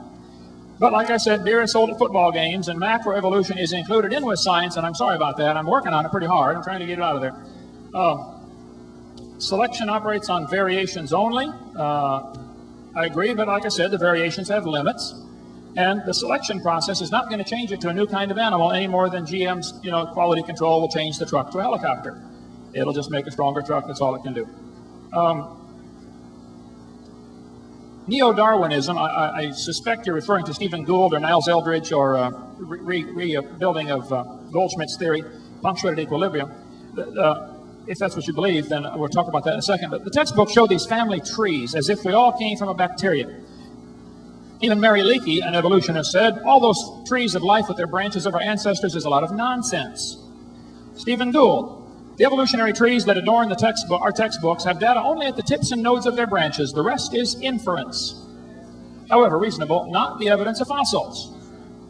Stephen Gould says there's no evidence, but they show these in the textbooks as if we all came, the humans, the birds, and the crocodiles had a common ancestor. That's propaganda. That's not science. All we know is humans have produced humans, birds have produced birds, crocodiles have produced crocodiles. Now, if you want to believe they got a common ancestor, fine, but I resent letting my tax dollars go to have that be taught to the kids in our school system. Glycobiology says all the many forms of life on Earth today are descended from a common ancestor. I don't believe that for a second. All I've ever seen is dogs produce dogs. That's all anybody's ever seen. So what the evolutionist appeals to is time. Well, maybe it happened, billions of years ago, slowly. So in other words, because we don't see it happening, that proves it happened in the past. Well, try that in a court of law, see how far you get. The DNA structure, I'd love to talk about that. The human DNA is unbelievably complex. This DNA code you have, just the code from one person, if it's the DNA's chromosomes in your body would stretch from Earth to the moon and back 5 million times, coming out of 2 tablespoons. Unbelievably complex DNA code that we have. And we can talk about that all day if you like. Textbooks often show the kids that the horse evolved from a 4-toed horse. This is one of their evidences. It's in almost every biology textbook. What they don't tell the kids, and I think they should, is that the original so-called horse, the Eohippus, has 18 pairs of ribs. The Mesohippus has 15 pairs of ribs. Merohippus has 19. Modern horse has back to 18. They also don't tell them that the experts on horse evolution are saying this horse evolution has not held up to scrutiny. Here's the problems with it. Othniel Marsh made this up in 1874. He picked animals from all over the world. He arranged them in the order he thought it happened. He did not find them in that order. Modern horses are found in layers with and lower than the ancient horses. The ancient horse is not a horse at all. It's a hyrax, still alive today in South America. It's the size of a fox. It's a meat-eating animal. There's no relation. The ribs are different, the toes are different, the teeth are different. It's just pure propaganda to arrange them in some fictitious order. That is not the way they're found at all. Tulsa Zoo finally took out their horse evolution display because so many people complained about it being inaccurate. I think that's fair. Yale University still has theirs, and I suspect your textbooks here still have theirs. Because after all, what would we replace it with? Arranging things in order doesn't prove a thing, folks. If I get buried on top of a hamster, that doesn't prove he's my grandpa. The order of burial proves nothing. And I think the fossil evidence is indicating that there was a worldwide flood. It shuffled these things around for several months during this flood. And animals are... By the way, if I handed a geologist at your university a piece of limestone and said, would you please tell me if this is Cambrian limestone, Jurassic limestone, Permian limestone? I mean, limestone's found in all the different eras. How do you know the age of the limestone? There's only one way they can tell the age of that limestone. By the index fossils. The fossils determine the age of the rock layer it comes from. But the rock layer determines the age of the fossils that are in it. Circular reasoning, folks, that's what it's based on. We can talk for several days on that if you'd like. I've arranged stuff in order for years. I proved knives evolved to forks very slowly over millions of years. I even found the missing link. Right between forks and spoons. There's the missing link right there. Just arranging something in order doesn't prove anything, folks. Can't believe textbooks are now telling the kids that birds are the descendants of dinosaurs. How absurd can you get? You don't just stick a few feathers on them and say, come on, man, let's go, you can do it. It's not quite that simple, folks. The birds have feathers, obviously. Reptiles have scales. This textbook says bird feathers evolved from the same scales that protected the dinosaurs so well. Nobody's ever seen that happen. First place, feathers and scales come from different genes on the chromosome. Secondly, they're both made out of keratin, and that's where the similarity stops. They attach to the skin or to the body differently. Feathers are an extremely complex structure. Extremely complex. Now, if you want to believe that came from a frayed scale from an animal trying to chase insects and catch them with his flappers, feathers on his wings, you're welcome to believe that, but that's not science. That's, again, part of somebody's religion. Problems with the bird evolution. The lungs are totally different between birds and reptiles. One have a sac-type lung, reptiles do, birds have a tubular-type lung. Modern birds are found in layers with and lower than the dinosaurs. Scales and feathers attach to the body differently and develop from different genes on the chromosomes. Birds have a 4-chambered heart, reptiles have a 3-chambered heart. Reptiles lay leathery eggs. There are literally thousands of differences. I don't care if somebody wants to believe dinosaurs turned to birds. They can believe that if they want. But don't use my money to put it in our schools to teach it to my kids. Now, if these folks want to go start a private school and teach evolution, whoever wants to pay and come learn it, that's fine. But they know that endeavor would fall flat on its face in a hurry. So the only way you can push this evolution religion is to get all the taxpayers to pay for it in a university like this. That's not fair. Swinson, British Museum of Natural History, largest fossil collection in the world, said the evolutionary origin of birds is largely a matter of deduction. There is no fossil evidence of the stages through which the remarkable change from reptile to bird was achieved. But the textbook says, boys and girls, Archaeopteryx is evidence. This is the one they always use, Archaeopteryx. They say it has claws on its wings, which is true. So do 11 other birds, the ostrich, the hoatzin, the turaco, the ibis. Several birds have claws on their wings. And the example here that this proves he used to be a dinosaur is again saying, look, he lost his claws. Okay. That doesn't prove how he got them. That's an example of losing. Same thing with the teeth in the beak. Not many birds have teeth. Archaeopteryx and Hesperornis are the only ones I'm aware of. But some fish have teeth, some don't. Some reptiles have teeth, some don't. Some of you have teeth, some don't. Again, it doesn't prove anything. And that's another example of losing, not gaining. That's not an example that's going to help the evolution theory. Textbook says the coccyx, the tailbone, has no present function. Now, this author is either extremely ignorant of anatomy, or he's a liar desperately trying to find evidence to support his religion. I would be nice and call him stupid. I hope he's not lying deliberately, but he certainly is stupid about anatomy. The tailbone is not a vestigial structure. It'd be nice to have a tail, wouldn't it? Be able to come to the door with 2 sacks of groceries. Charles Darwin said, if my theory be true, numberless intermediate varieties must assuredly have existed. Page 211. Right here. Well, Charlie, what have we found? Largest fossil collection in the world, British Museum of Natural History, Colin Patterson, responded to the question, why didn't you show us any pictures of missing links in your book? Colin Patterson responded, I fully agree with your comments on the lack of evolutionary transitions in my book, if I knew of any, fossil or living. That's interesting. Why would you include a living creature as a missing link? He said, I would certainly have included them. I will lay it on the line. There is not one such fossil. That's why the whole chain is missing, folks. It's not a missing link we're looking for. Even Stephen Gould said the absence of fossil evidence for intermediary stages has been a persistent and nagging problem for evolution. That's why he and Niles Eldredge have got their theory called punctuated equilibrium.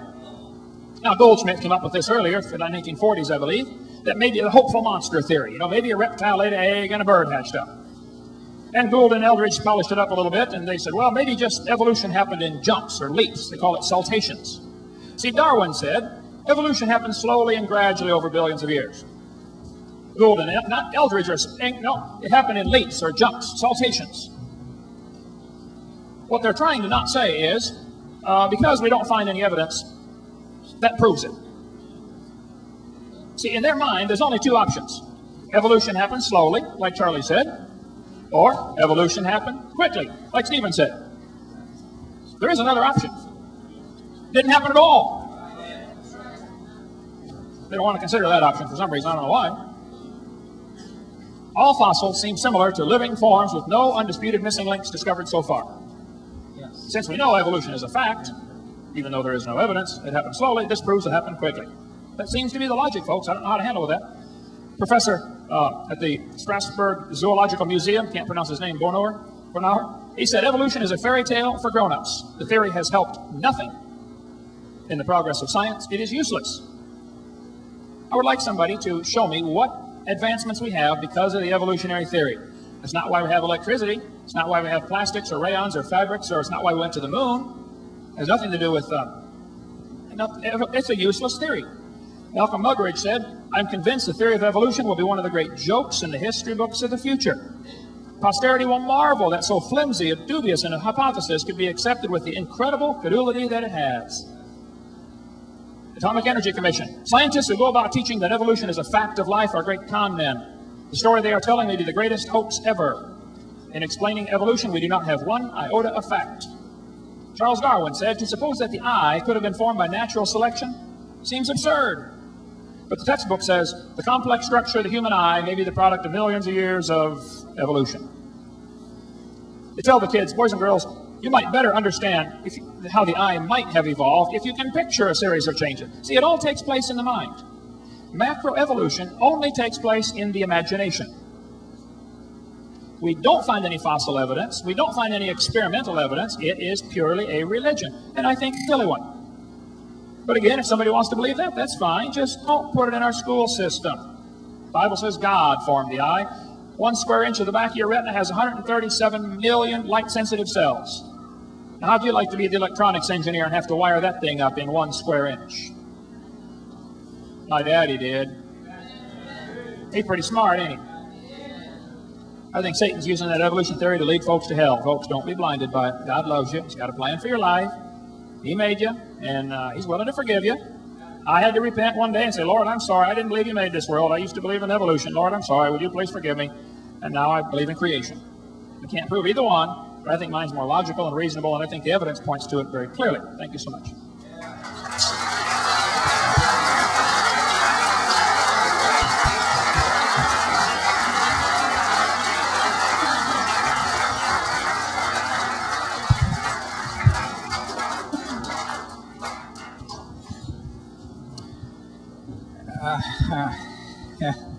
I'm beginning to sense why I drifted away from Christianity many years ago from that. Can't you have a copy of The Origin of Species? I think that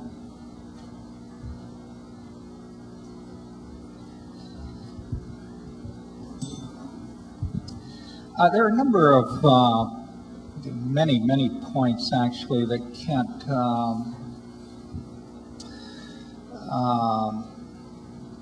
raised that I'd like to speak to.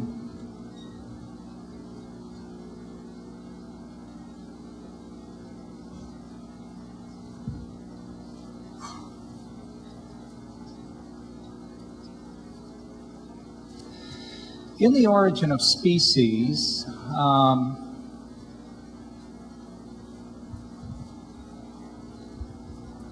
there's an interesting passage, and you can actually use it to distinguish the first edition of The Origin of Species from the other 5 editions. It's actually the closing passage, which reads that there is a grandeur in this view of life with its several powers having been originally breathed into a few forms or into one. And that while this planet has gone cycling on according to the fixed law of gravity, and then it goes on and on and on. I can tell that this is a first edition, or at least that closing sentence is, because in the second edition and in all subsequent editions, Darwin inserted 2 words such that the sentence then read, there's a grandeur in this view of life with its several powers having been originally breathed by the Creator, he inserted in the second edition. And I mention this only to make the point that evolution is not a theory about the origin of life in any strict sense of the word. To Darwin and in its strict sense, the theory of evolution by natural selection as articulated by, as developed by Darwin and as articulated by evolutionary biologists like myself, is a theory of the diversification of life beyond its origin. And in this sense, and I mention this because I know there are a lot of people of great deep faith in this room, that you don't want to confuse those 2 issues. The theory of evolution is not denying the existence of God. It doesn't say anything about the origin of the universe. It doesn't say anything about the origin of matter. It simply doesn't. You're being misled. And it's been my experience in teaching at Wayne State that a large percentage of my students in evolution are actually fundamentalists of one form or another. Not only Christian fundamentalists, but Jewish fundamentalists and Islamic fundamentalists as well. And we talk a great deal about this, and the overwhelming majority of them find that they are able to integrate science, to include evolution into their own religious experience and into their own interpretation of Genesis. And sometimes they have very, very elegant interpretations of Genesis, which seem to me as sound as the very strict interpretation that Kent gives it. So don't be confused by that issue.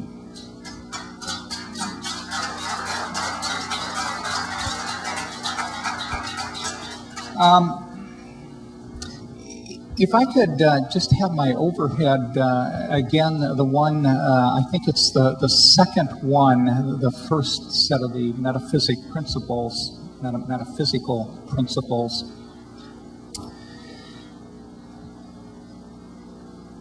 And it's the one that reads that scientific theories must be testable, and to be more explicit, they must be falsifiable. And this idea, not only of testability, but falsifiability, is the great advance in the philosophy of science in the 20th century. The idea is usually attributed to Karl Popper, who died just a few years ago. But certainly Popper's motivation came from the dramatic changes in the physical sciences that occurred when Einstein's theory of relativity came to replace the older concepts of Newtonian mechanics, because Newton's mechanics were thought to be such a complete, such a perfect theory that it was inconceivable that they could be wrong. And not only that, they have been verified by observation, by experimentation, by gathering empirical data over and over and over again. And yet they proved to be wrong. And hence, there was this dramatic shift in the philosophy of science, the realization that there are theories that could be wrong, that make predictions that are correct. In biology, one theory we often look at in competition with Darwin's theory of evolution is a theory developed by Jean-Baptiste Lamarck, which is based on the idea of spontaneous generation of animals of life from non-life, and the inheritance of acquired characteristics, and then a strange sort of internal vitalistic driving force. And Lamarck's theory makes many, many, many predictions that are borne out. It has much the same prediction set as Darwin's theory does. But it also has some problems, some shortcomings, specifically experimental evidence where characteristics experiments were done, particularly by August Weismann in the 19th century, where he cut off rats' tails and did experiments like that and demonstrated that genes genes do not acquire characteristics derived from the environment. That is, acquired characteristics are not transmitted to the next generation. And so Lamarck's theory was falsified, even though it makes many, many predictions. It explains much.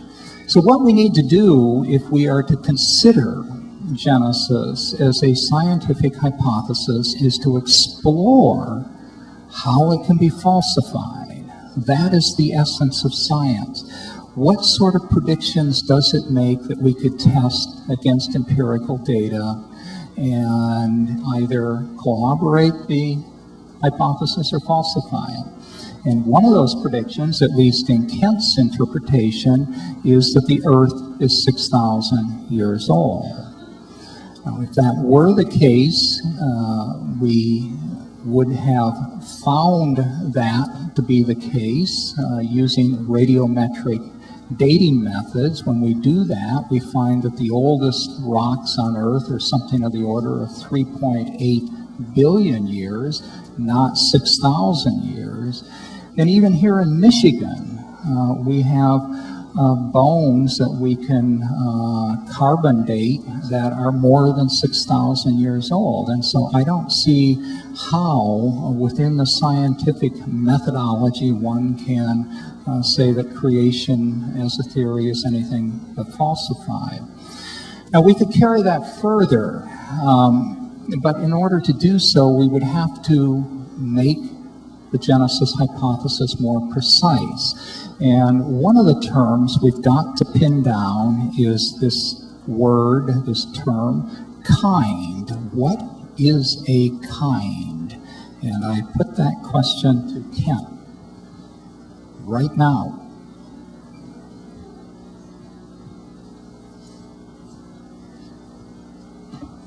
Yes, please speak on my time.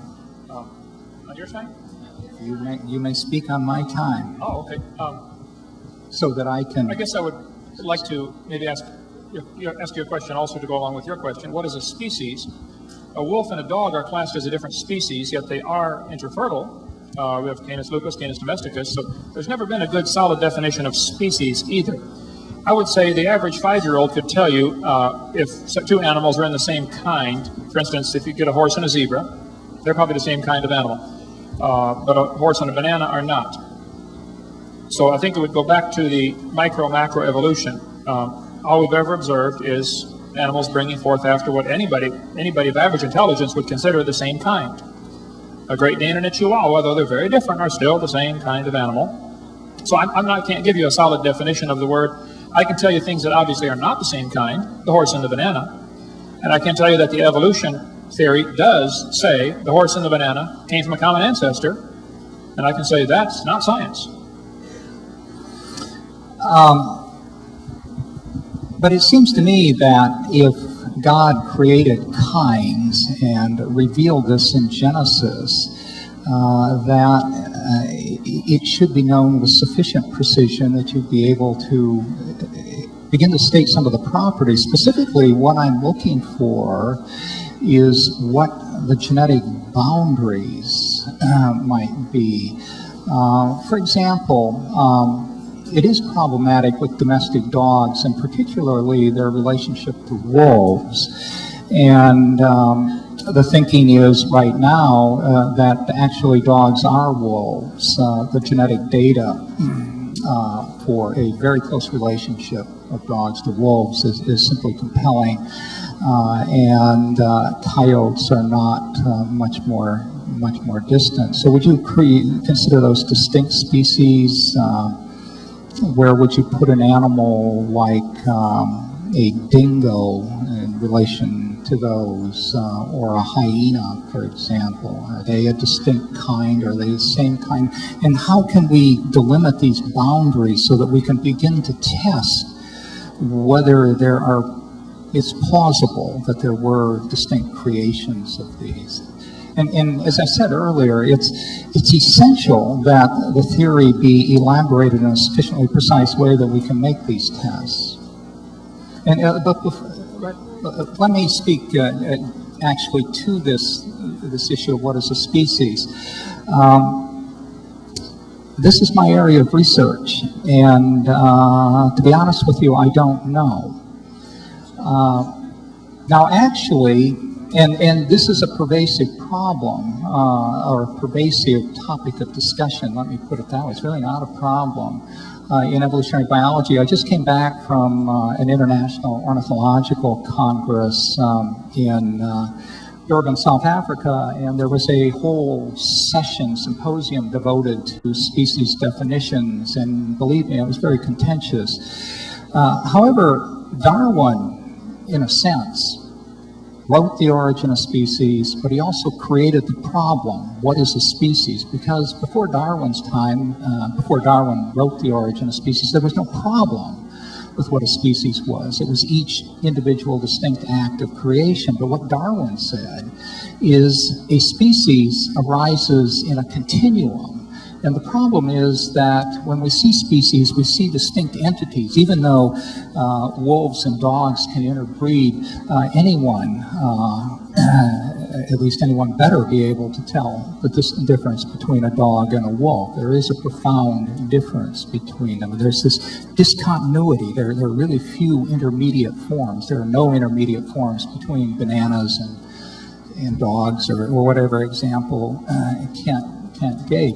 And the problem with defining species, I argue, is the same as that in defining kind. A process of evolution has occurred, and as a result, there are circumstances, there are situations that are in transition. One of the groups of birds that I work on, the flickers, the red and yellow shafted flickers of North America, are a prime example of two entities that were recognized as distinct species. They were described as such by actually, I think by Linnaeus, and certainly recognized as such by Audubon. And then suddenly, one day, there was a small hybrid zone found on the Great Plains, and it was found that they interbreed. It's a case where they are in the process of speciation, and this is why evolutionary biologists have a difficult time defining species. There are these intermediate situations. But Genesis, special creation, it seems to me, doesn't predict that. Why would a creator create things that were sort of capable of hybridization, that were intermediate, that weren't clearly defined? I simply don't know.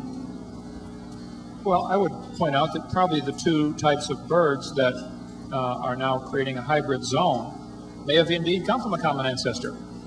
It was a bird. That would again be just a classic example you just gave of microevolution. That's not an example at all to help, the general theory of evolution. What I've seen is exactly what I predicted at the beginning. There will be lots of examples of microevolution, and then people are left to make the giant faith of leap and logic into believing that that somehow proves the whole general theory of macroevolution. You gave us an example of two types of birds that are able to breed together. You asked what is a kind. I don't know that I can answer the question. Well, are all birds one kind? No. I don't know how many original kinds of birds there were. There's probably a lot of new varieties today. Can we, then, regardless of how many kinds there were, maybe we could figure that out if we could determine what distinguishes one kind from another in a genetic sense. What is the barrier? When would we know that we've crossed from one kind to another? I think that is a very valuable area of research, and that's the type of research scientists ought to be doing. That's perfectly legitimate. That has nothing to do, though, with the general theory of evolution. Well, I think it has everything to do with it, and in order to begin to do that sort of research, which actually I do, and I'd love to get some more funding, perhaps from you or related groups, but first, before I could write a sensible proposal, you'd have to tell me what a kind is, so I could begin to figure out what it is that I'm looking for that distinguishes them. There has to be some aspect of your theory that leads to predictions. We have to be able to do these computations that Feynman alludes to, and I just don't see it in Genesis. There's no room for computation. I don't see that in evolution either. You yourself said this is your line of work, but you can't define what a species is. So I don't see how there's a problem. Well, I told you precisely why. Because the process of evolution has occurred, and there are transitional stages. I think there's another reason why. I think the Creator was smart enough to give each kind of animal a gene pool that had a variety, so they could survive in a number of different environments. So that's part of the original design code.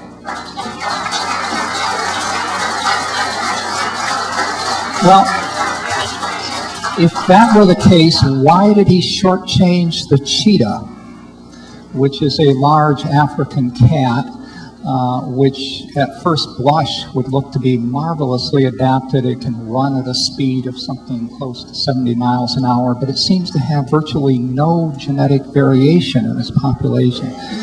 Did God have an off day, or? No. I think the cheetah is probably swimming in the shallow end of the gene pool, as is probably the panda bear. I think the panda bear is part of the original bear kind, and it, unless drastic measures are taken, it is doomed to extinction because of numbers of factors. It is probably just like a chihuahua.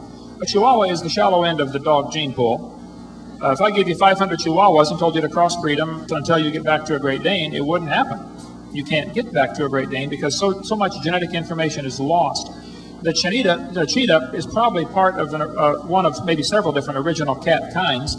And the cheetah is indeed genetically deficient and has serious problems. I agree. But that has nothing to do with evolution, and it's not a slam on the creator. It's just the gene pool has reached its limit.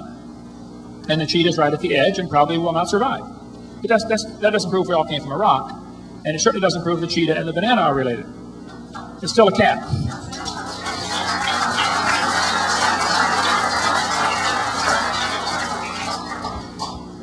I'm really struggling to see the connection between those things, but I want to bring you back to giving me something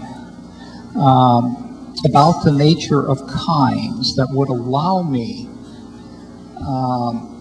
to distinguish at the genetic level. Okay, would you say that a goldfish and a carp are the same kind of animal? I don't know what a kind is. Would you say are they the same species? Is a goldfish a subspecies of the carp genus? I would say that that's a marginal case, but I could explain probably fairly clearly in terms of the population genetics that underlies neo-Darwinian theory of why it's a marginal case. I point out also that species is not an essential concept in neo-Darwinism. It's more a concept of convenience, whereas kind is an essential concept in the Genesis hypothesis because that's what God created. Well, I think the species is the whole argument. You've got the book in your hand over there, or on your table. That was Darwin's whole point, the origin of species. So, what is the origin of species? It is by a process of descent with modification through insensibly distinct intermediate forms. It's a continuum. And as I mentioned earlier, that's the problem with defining species, because species, the concept of species involves the discontinuity that we observe between carp and goldfish, between red-shafted flickers and yellow-shafted flickers.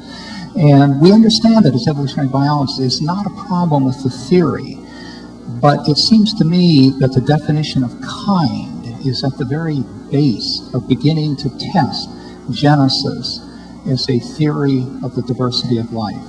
I would say the very same is true. The definition of species and being able to nail it down clearly and falsify it is the very base of the evolution theory. We both have the same predicament. I cannot tell you what a kind is, and I don't know that Carolus Linnaeus's classification system with kingdom, phylum, class, order, family, genus, species is the same as God's definition of kind. We today put, for instance, a whale and a dolphin in the mammal family. But the Bible may consider that a fish. After all, it does live in the water. And I don't know that it is or it isn't, but if the Bible does consider a whale in the fish kind, that would not mean the Bible is wrong. That would mean our current way of dividing animals up is different than the Bible's way of dividing animals up. That's all. You can't say one's wrong, one's right. It's just a different way of looking at it. It's like a metric system and a standard system. Also, the carp and the goldfish, I'm sure you're aware, have a different number of chromosomes. Right, the goldfish is a tetraploid, as I recall, relative to the carp. And the goldfish is... And I might add that there are actually a number of cases among animals, and many cases in plants, where species, and I'm going to begin to put that in quotes, have different chromosome numbers and yet hybridize to some extent. And again, we understand how they can do that. And Oh yeah, I taught biology, I understand. But the hybridization... that raises another interesting question about how chromosome number relates to kind and what God had in mind in that respect. Right. I suspect you're aware that humans have 46 chromosomes, and tobacco has 48. And amoebas have 50. And yet the evolution textbooks constantly say that we came from a single-celled amoeba-like creature, and yet they've already got more chromosomes than we do. They're ahead of us, not behind us. Whoa. Actually, I don't even know what species have the most chromosomes, but it's certainly not related to phylogenetic progression. I know of no evolutionary biologist that makes that claim. I agree. No evolutionary biologist makes that claim because the data is so against the evolutionary theory. I've got a chart. No. Because when we reconstruct phylogenies, which show the order of evolutionary progression, and then we map chromosome numbers on them, there is not a progression. It's not because it's inconsistent with evolutionary theory. So don't you see how that the assumption that evolution has taken place is the underlying philosophy for how you interpret the evidence? Your theory drives your research instead of the research investigating or throwing out the theory. You have it backwards. Yeah, in fact, this is the point you were making when you made the fallacious statement about the freshly frozen dinosaur specimen from Antarctica. I'm glad I had the opportunity to go back to that, actually. You used that in a context that against which I take great umbrage. And that is, you were implying then and implying now that when evolutionary biologists come across a datum or have gotten some experimental results, have the potential to gather a data like carbon dating this alleged fresh dinosaur from the Antarctic, that we're going to find that it's inconsistent with evolutionary theory, and therefore we're not going to date it. And that's what you said in that particular statement. And my umbrage is that this implies that there's some sort of conspiracy among evolutionary biologists, and I assure you that is not the case. I would not accuse of you of being involved in conspiracy. We are not trying to modify the data to fit the theory. There's nothing that I would like more than to find some fundamental flaw with the neo-Darwinian theory of evolution. I would become a wealthy person. I would enjoy enormous success in life. I just can't find it. It's not there. Carbon dating is, how it works, my understanding of carbon dating, and then because I think the average layman does not comprehend it. And here's the whole explanation, and you can take notes and tell me where I'm wrong. The Earth has an atmosphere around it, roughly 200 miles thick, though effectively only 10 or 15 miles thick. But radiation from the sun and stars, stellar radiation, but mostly the sun's radiation, strikes the atmosphere and produces carbon-14. This carbon-14 is produced by the extra energy from the sunlight. Today's atmosphere is 0.0000765% radioactive carbon. Most of it is normal carbon, but a small amount is radioactive carbon. Normally carbon is atomic number 12. Carbon-14 is simply the radioactive isotope of carbon. Most of it is normal oxygen, typically, to become carbon dioxide, and it mixes in with the atmosphere with all the rest of the carbon dioxide that's out there. The wind currents and convection currents generally mix it, so we would assume whatever's being formed in the upper atmosphere is about the same proportion in the lower atmosphere. Not never proven, but a reasonable assumption, and I won't argue about that. Plants breathe in CO2 and make it part of their tissue. Animals eat the plants and make it part of their bodies. So the assumption is that whatever ratio of carbon-14 is in the upper atmosphere would be the same that's in the plants and in the animals. Probably a reasonable assumption. I won't argue with that. Radioactive carbon-14 compared to normal carbon-12 is the ratio that they're looking for. So they assume that the amount in the atmosphere is the same ratio found in plants and animals. When the plant or animal dies, it stops taking in new C14. Stops breathing, stops eating. Whatever it has begins to decay. And half of this carbon-14 is going to decay every 5,730 years, roughly. Some like to argue about the number, but it's the concept I want you to get. Some say 5,690, but 5,630 is close enough. Half of the carbon-14 is going to decay, fall apart. So, by comparing the amount of C14 in the object being dated with the amount currently in the atmosphere, it can be determined how long the object has been dead. This all sounds good, except it's based on several assumptions that throw the whole thing off.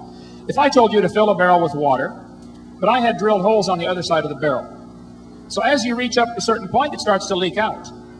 You're adding it, and it's leaking out at the same time. This is a good analogy of how carbon dating works. The sun produces it, and radioactive decay takes it out. At some point, when you're filling the barrel, you're going to reach a stage called equilibrium, where you're filling it, and it's leaking at the same speed, and you will never fill the barrel. Well, Willard Libby, University of Chicago, and others have done lots of studies. He's the one who invented carbon dating, got a Nobel Prize for it in '53. The sunlight producing carbon-14 in the atmosphere and the decay taking it out should at some point reach equilibrium.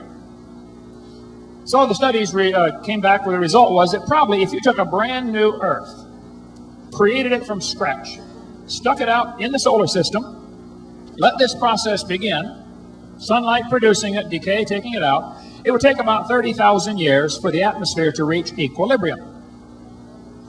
Well, the atmosphere is still not in equilibrium. C14 is increasing in the atmosphere. There is more now than there was 100 years ago or 50 years ago when they first tested it. So that proves carbon-14 is a great proof the Earth is less than 30,000 years old because it is still not in equilibrium. Today, the calibration curve for carbon dating, you get about 16 clicks on your, this is a rough analogy here, about 16 clicks per minute per gram of C14. If you waited 5,730 years, you would expect to get half that amount, or 8.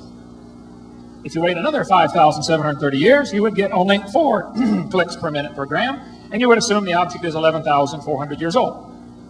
Theoretically, it never goes to 0, but the line diminishes to where it's unmeasurable after 30 to 50,000 years. You just can't measure it because the line's basically straight. So I agree, if it all works right, you would get 30 to 50,000 years able to measure with carbon-14 dating.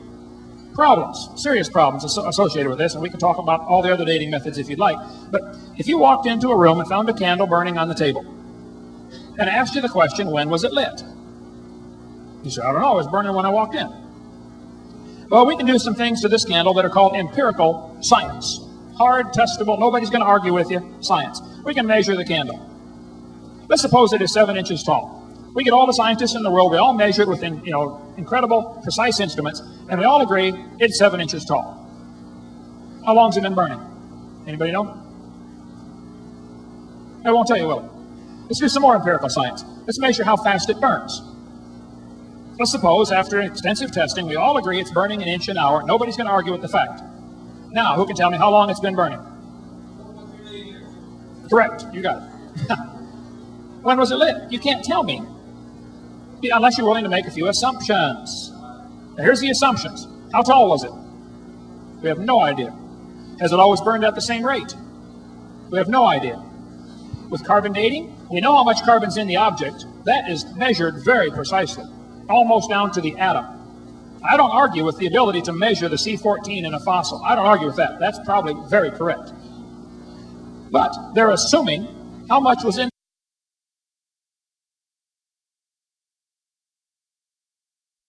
the laboratory always been the same. Has carbon-14 always decayed at the same rate? You mentioned several times this afternoon about potassium-argon dating. There have been numerous examples where potassium-argon dating has been shown to be wildly wrong.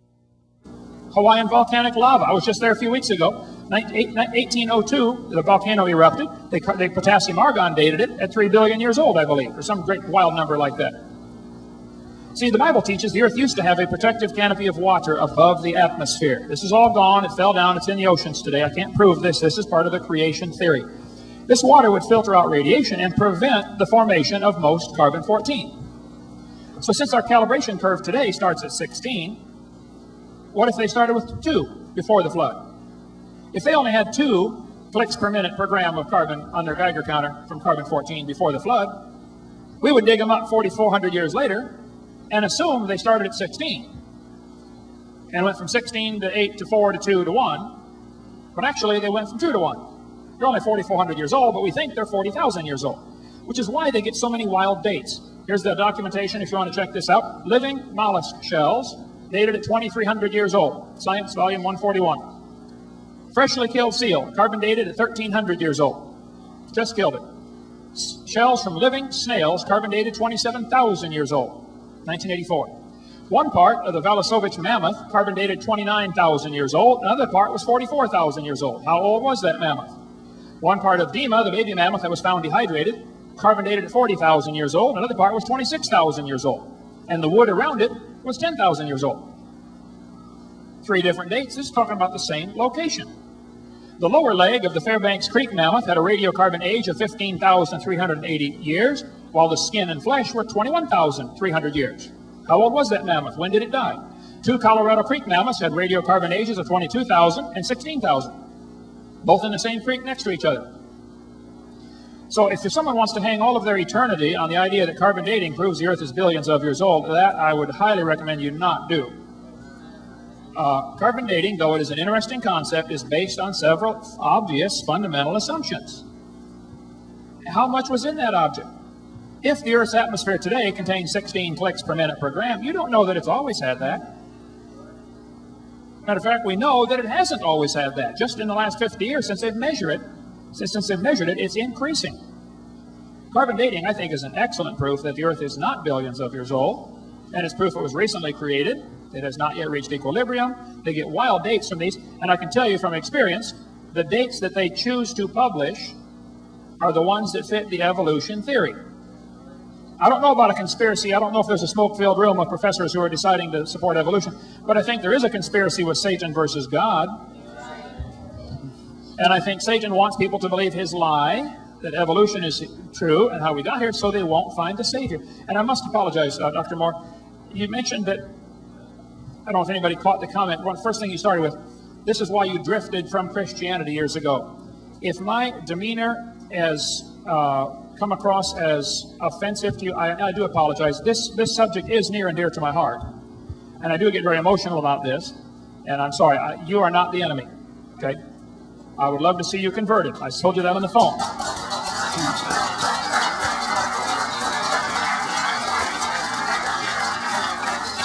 And I'll close here. I think you have been blinded into seeing evidence for microevolution, and somebody somewhere taught you that this proves macroevolution, and you believed it. And I don't know why, but I think I would like to convert you from that. And I think you have a profound influence on hundreds or maybe thousands of students over your career here, and which is great if you're teaching them the truth. But if you're spreading a false religion, then yes, I do get emotional about that when I have to pay for it. I'm sorry about that, but I do apologize.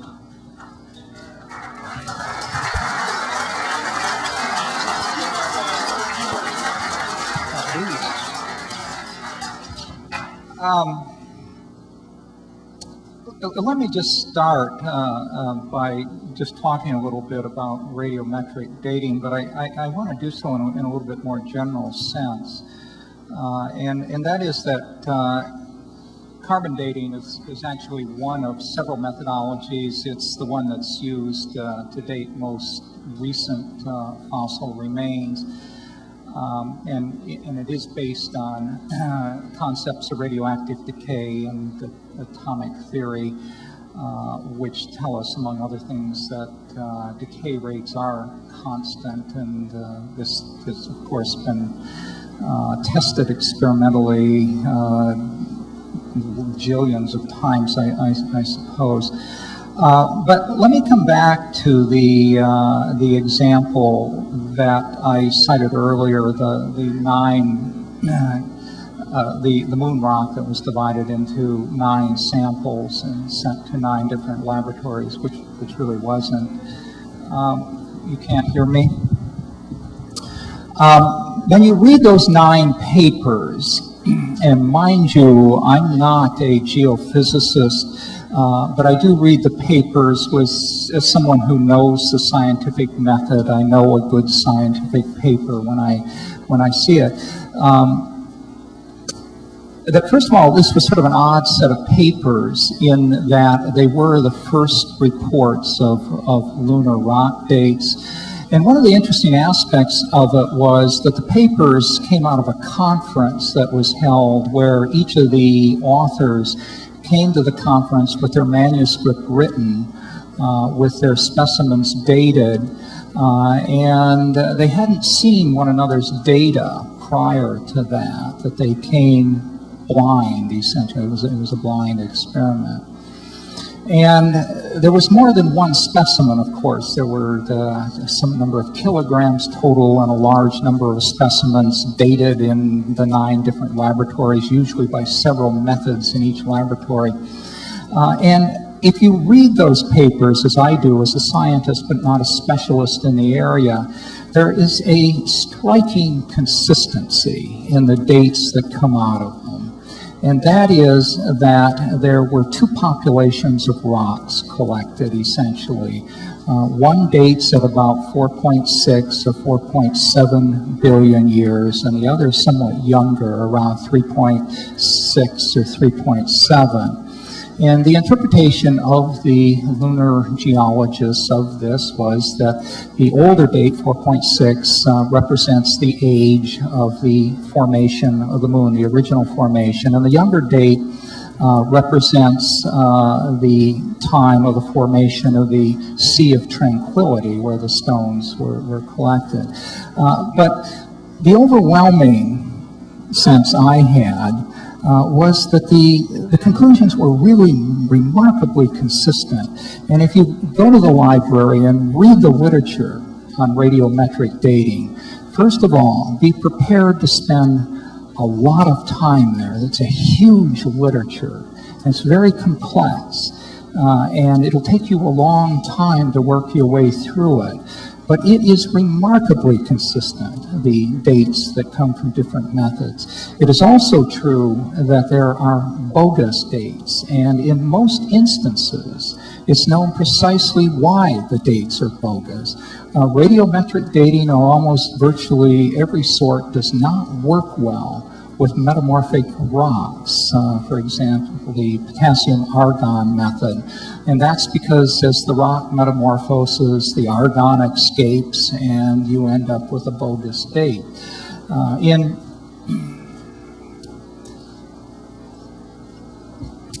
In a methodological sense, I reminded my own research, which involves DNA sequencing, which is a remarkably reliable technique. We use a method called the polymerase chain reaction, and then which actually amplifies the specific gene we're interested in, and then we sequence it by a method called the dideoxy terminator method.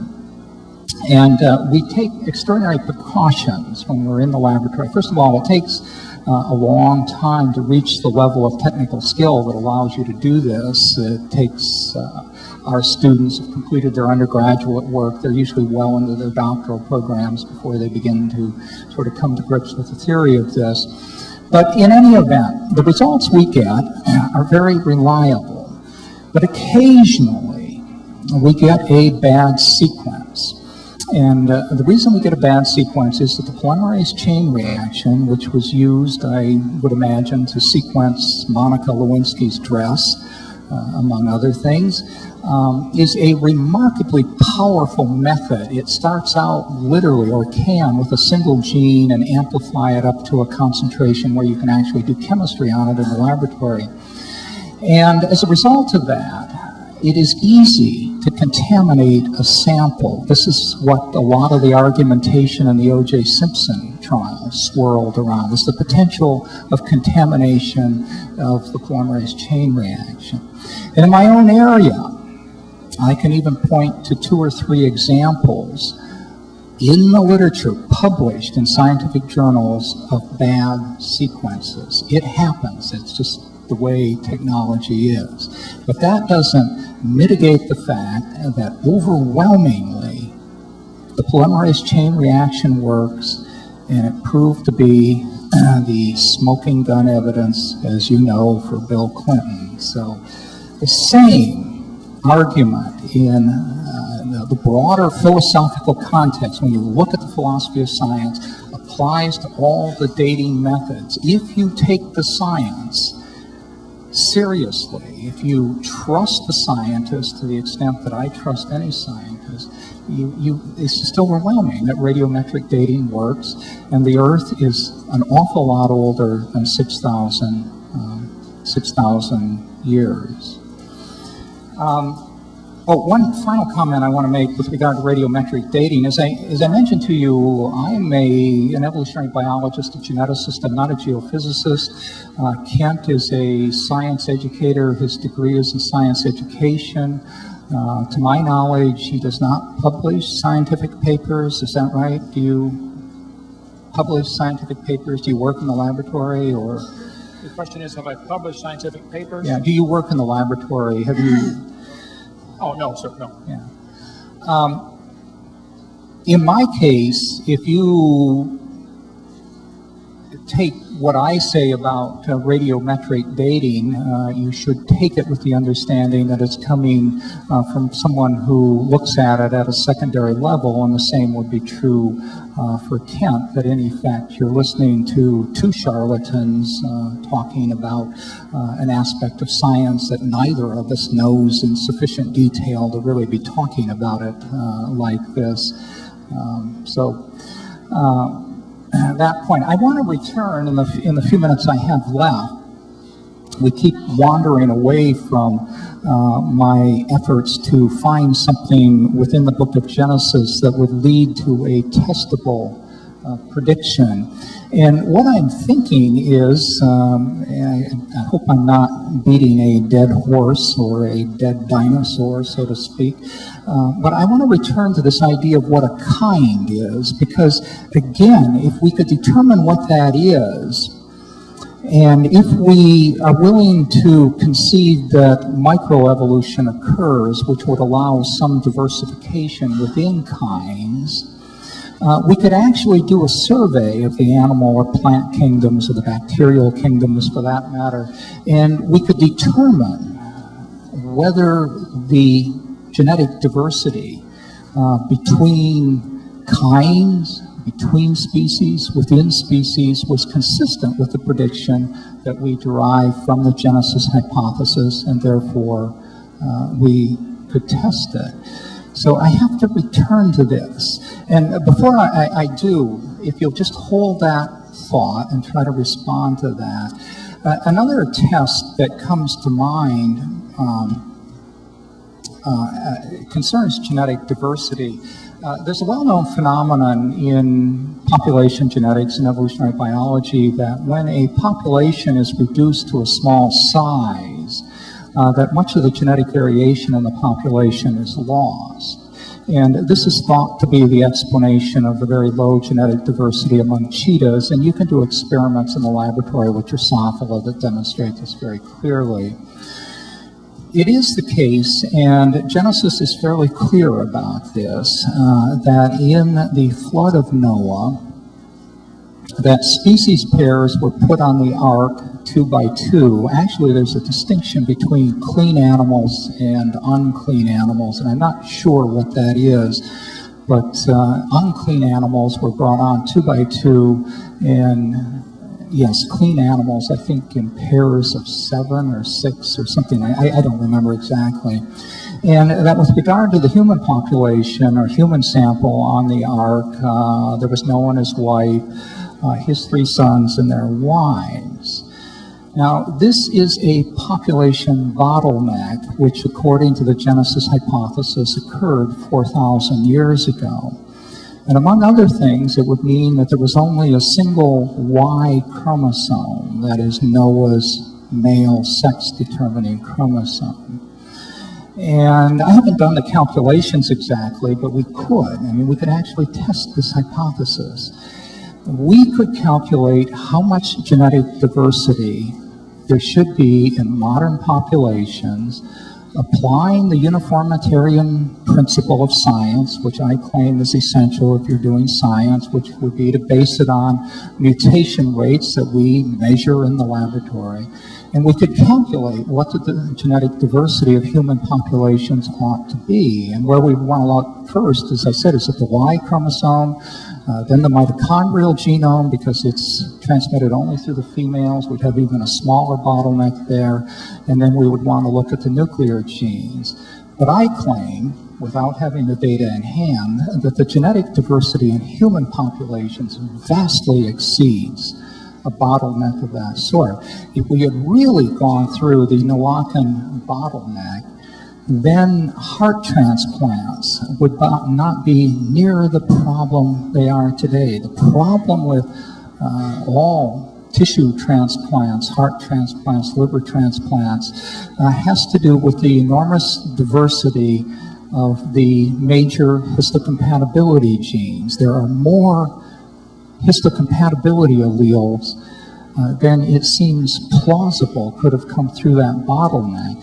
And not only that, there are histocompatibility genes within humans that are more similar to histocompatibility genes within gorillas than they are to other histocompatibility genes in humans. There's this enormous diversity, and I don't understand how that could have come through the bottleneck of that size.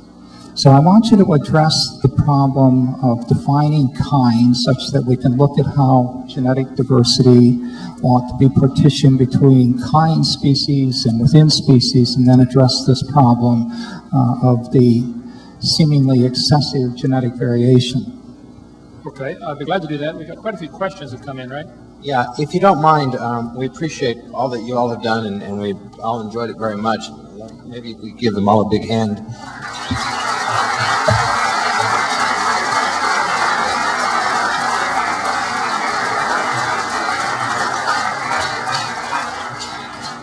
If you would take just a moment, Dr. Hovind, to respond, and then I will have a few questions from the audience. What I would ask in advance is, in an effort to get some questions through, if you could keep your responses, both of you, down to about 3 minutes, so we can get a few questions through. I'd certainly appreciate it. And for the audience, we'd appreciate it if you'd hold your response until the end to give us optimal time for these questions. Thank you. Okay, you asked what is a kind. I've told you several times I don't know for sure. If I had to pick something, I guess I would say it's closer to our current divisions of family as opposed to species.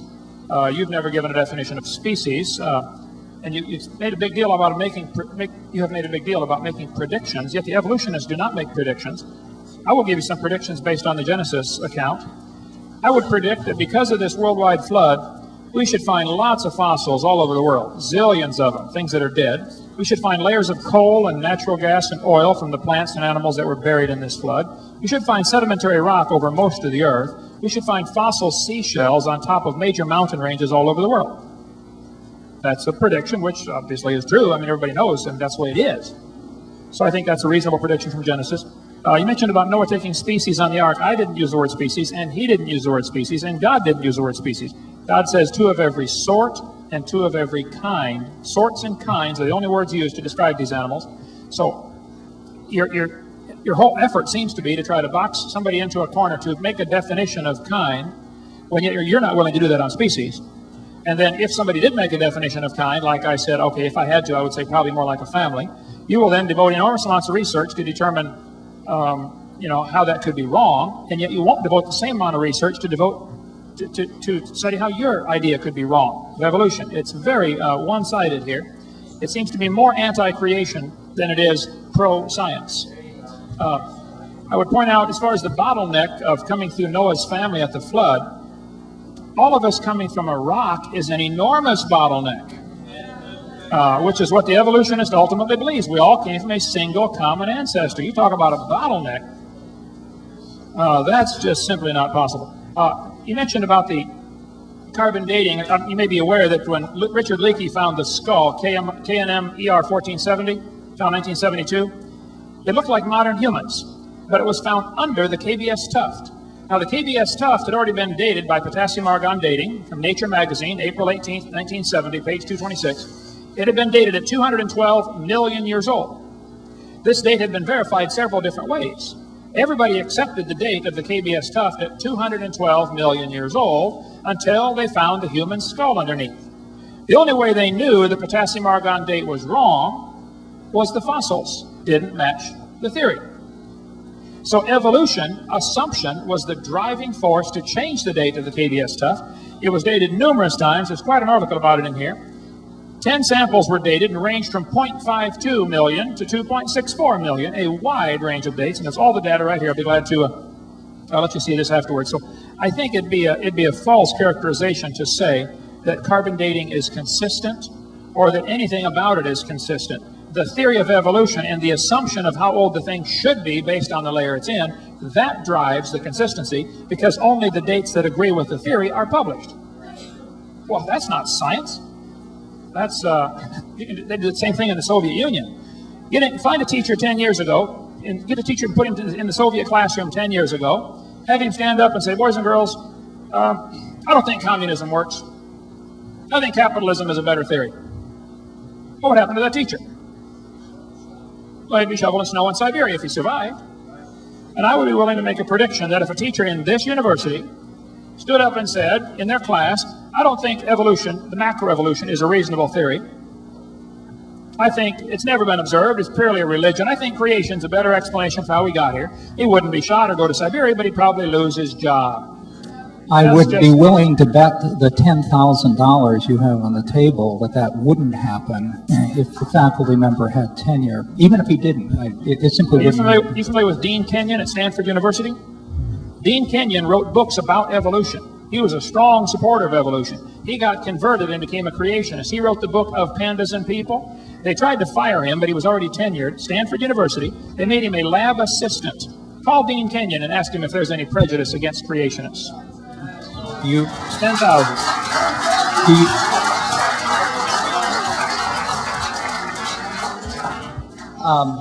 Do I get time to?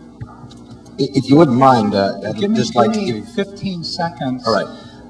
Which again is, I caution you to check the factoids always, mine as well as Kent's.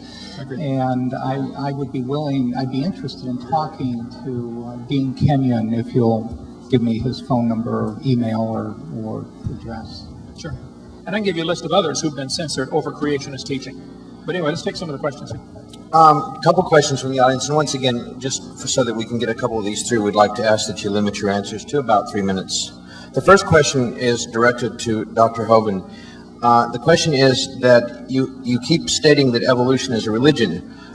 In order to help explain this, could you please give us a definition of religion and explain how evolution fits into this definition?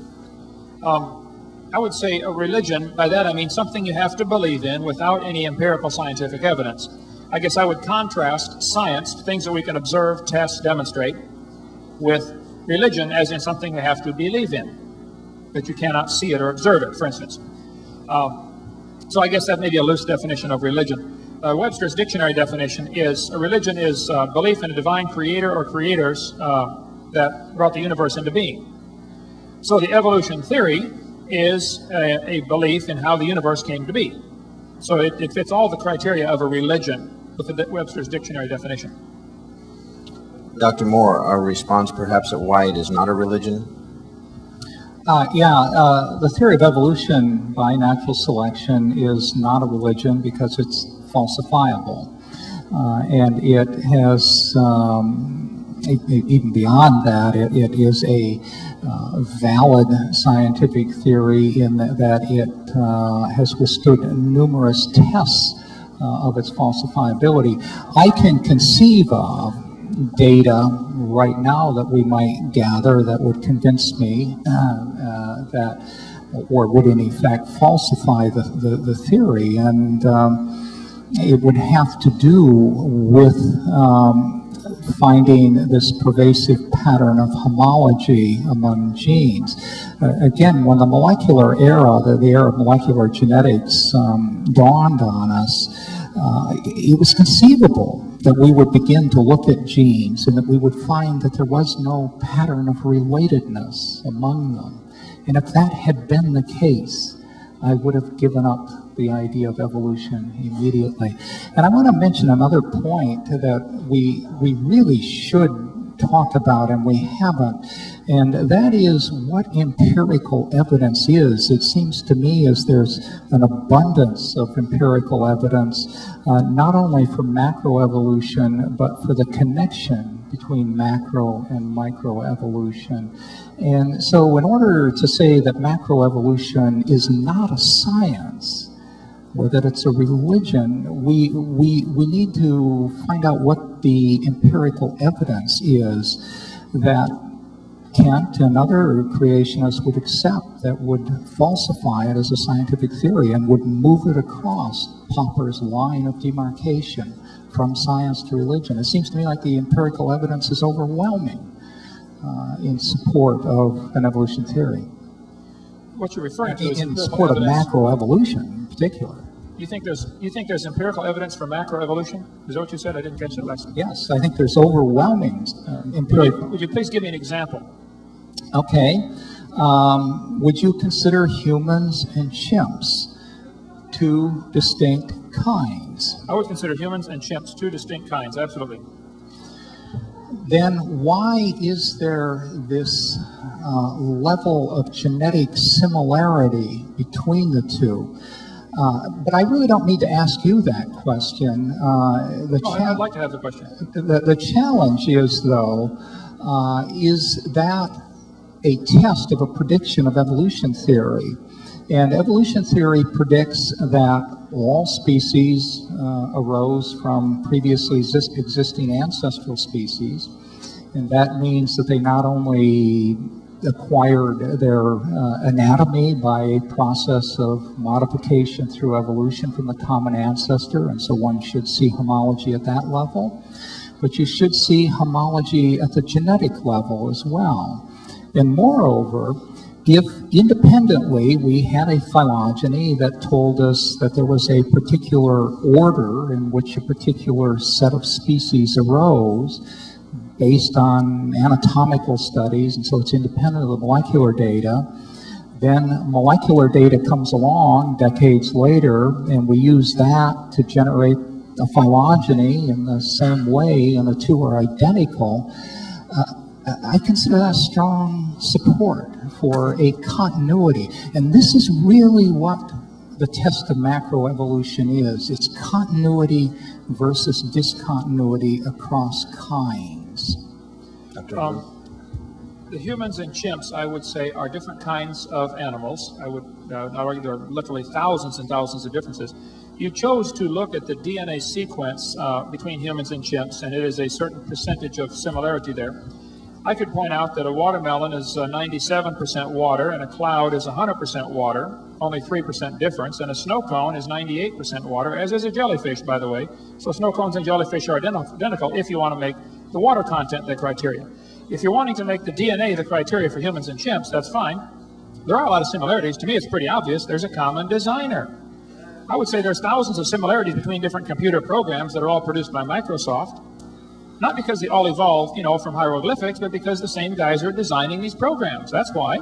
And so that's why there's such a similarity between the the DNA sequencing of the animals. And by the way, if you want to compare the eyeball, then the humans are closest to an octopus.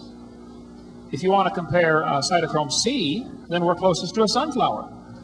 If you want to compare the milk, where the human milk that's produced is closest to an ass, a jackass. So it depends what you want to compare. What the evolutionists have done is they've taken the example that they think fits the theory and ignored all the evidence that does not fit the theory. The humans, for instance, have a Broca's convolution, a section of the brain that allows us to speak. Apes have no such section.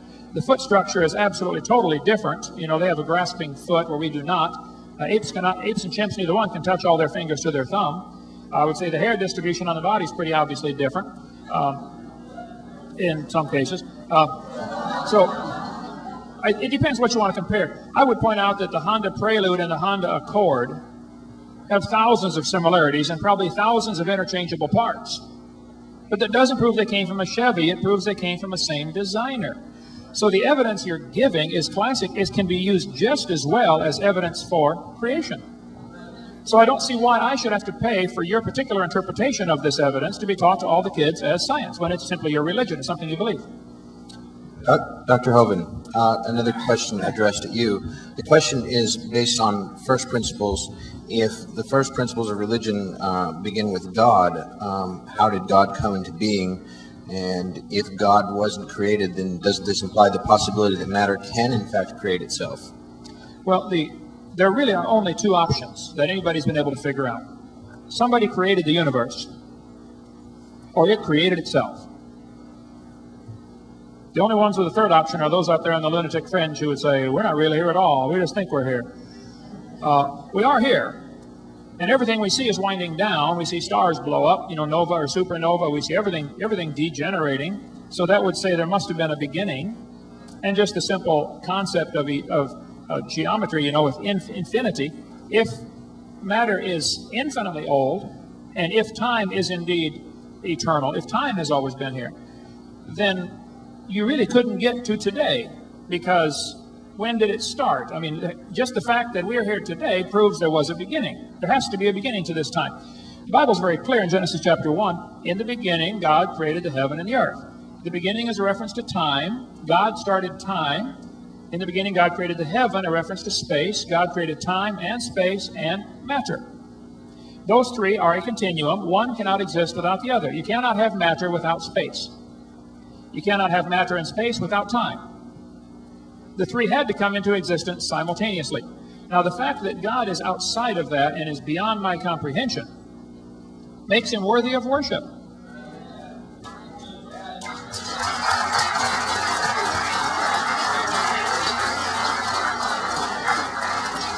Dr. Moore, response?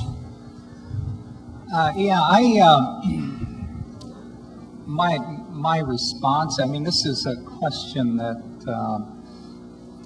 it sort of comes in on a personal level, and so I have to sort of answer it on that level. I guess I would start by saying, in direct response to the question, which was,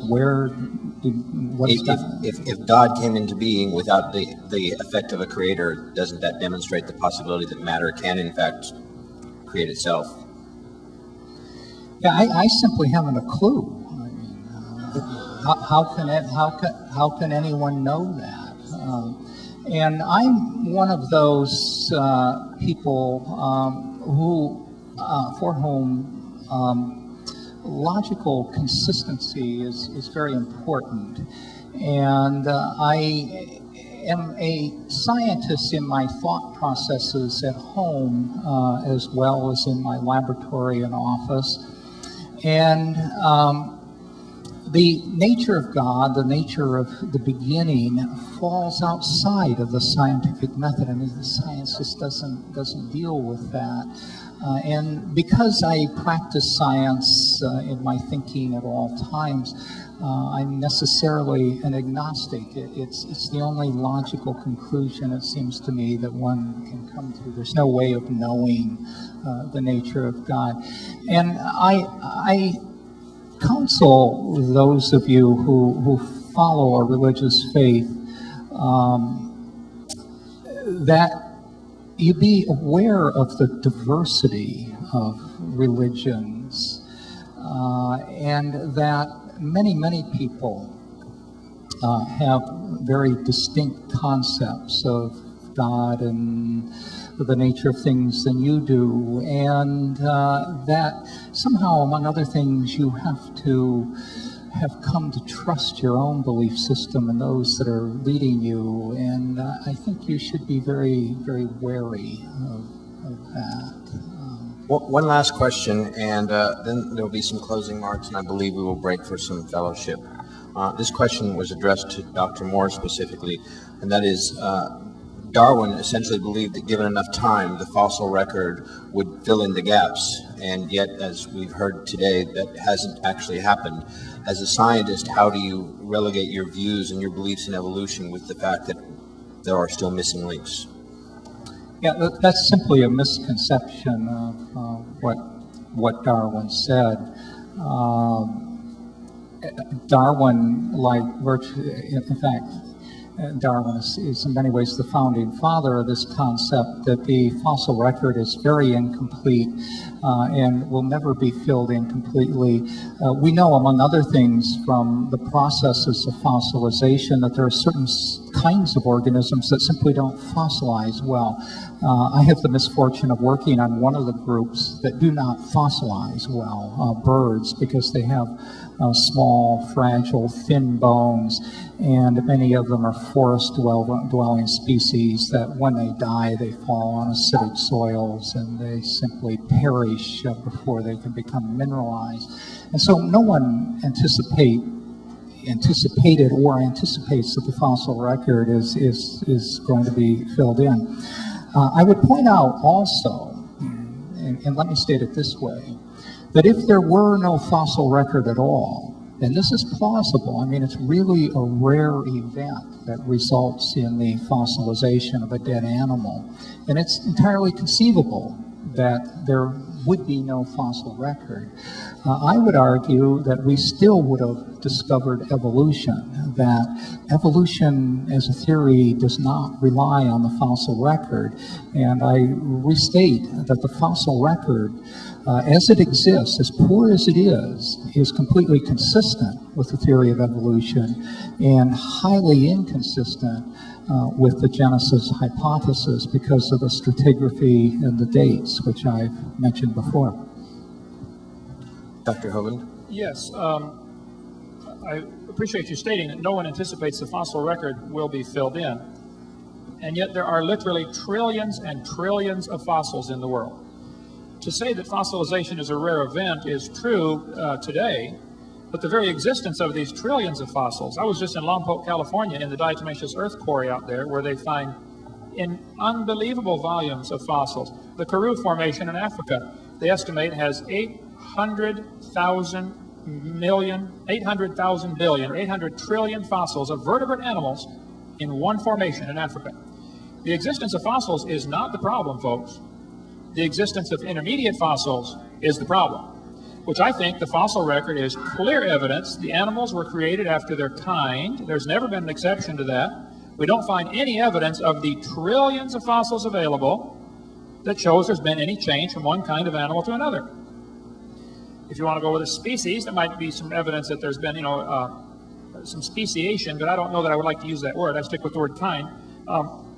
And to say that the fossil record is consistent with the theory is just simply not true. Stephen Gould said, and Niles Eldredge said, and you yourself said tonight, you follow the idea of neo-Darwinism, which, if I understand what you're saying, is the punctuated equilibrium model of Stephen Gould. No, that's incorrect. I meant to correct that earlier. Okay, do you agree with Stephen Gould, then, that the fossil record does not show intermediates, therefore evolution must have happened in jumps, in small populations?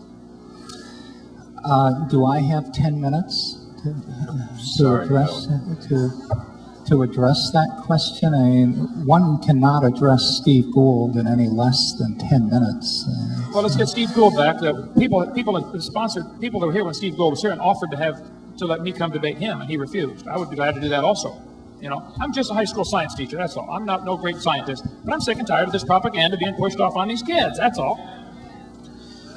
I'd like to thank both of you again for your time and your insights for us today. Do we get any sort of a final, just a closing 1 minute statement? Yes, absolutely. That's what I was just going to say. If you wanted to just wrap up, and then Jason Raju from InterVarsity will have some closing remarks and we'll break. So, Dr. Moore, if you'd like to begin. Do you want to speak first? Do you want to? Sure, I will. I think the creation view is very simple. In the beginning, God created the heaven and the earth.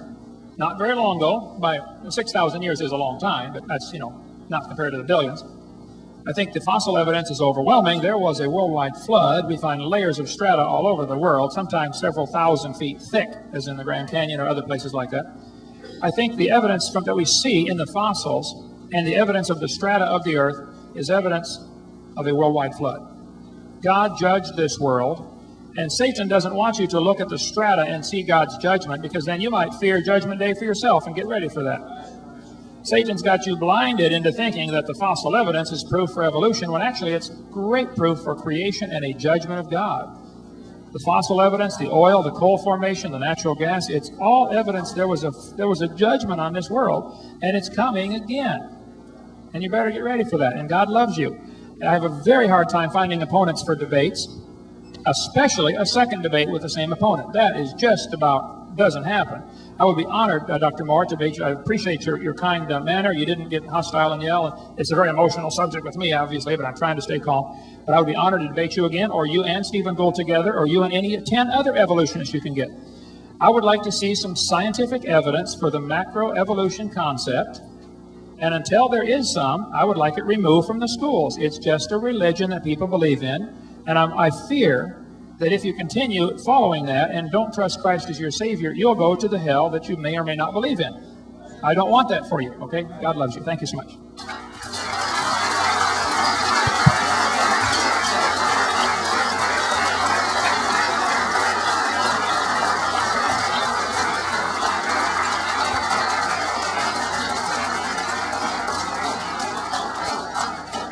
Dr. Moore.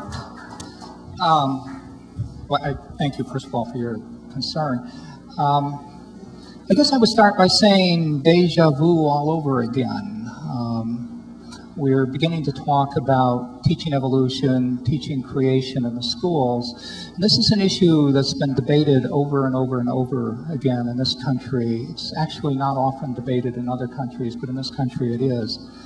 And it's because the First Amendment of the Bill of Rights of the United States Constitution has established this barrier between church and government, and that has continuously been interpreted to mean that religions cannot be promulgated in a school. And the definitive decisions were actually, the definitive Supreme Court decision was made, as I recall, in 1987 involving a case in Louisiana. And earlier, a very important decision about 1981 or 82 in Arkansas. And in both those cases, the federal judges determined that what was then being promulgated as creation science and is now being promulgated by Kent Hovind is not evidence against evolution, but rather fundamentalist Christianity repackaged. And they ruled, therefore, that it could not be taught in schools. And I'm sure that will continue to be the case. I am concerned about the political overtones, or maybe I should say the political undercurrents that are associated with creationism, with fundamental Christian fundamentalism today. I, like most Americans, believe that you can believe whatever you want. It really is not my concern.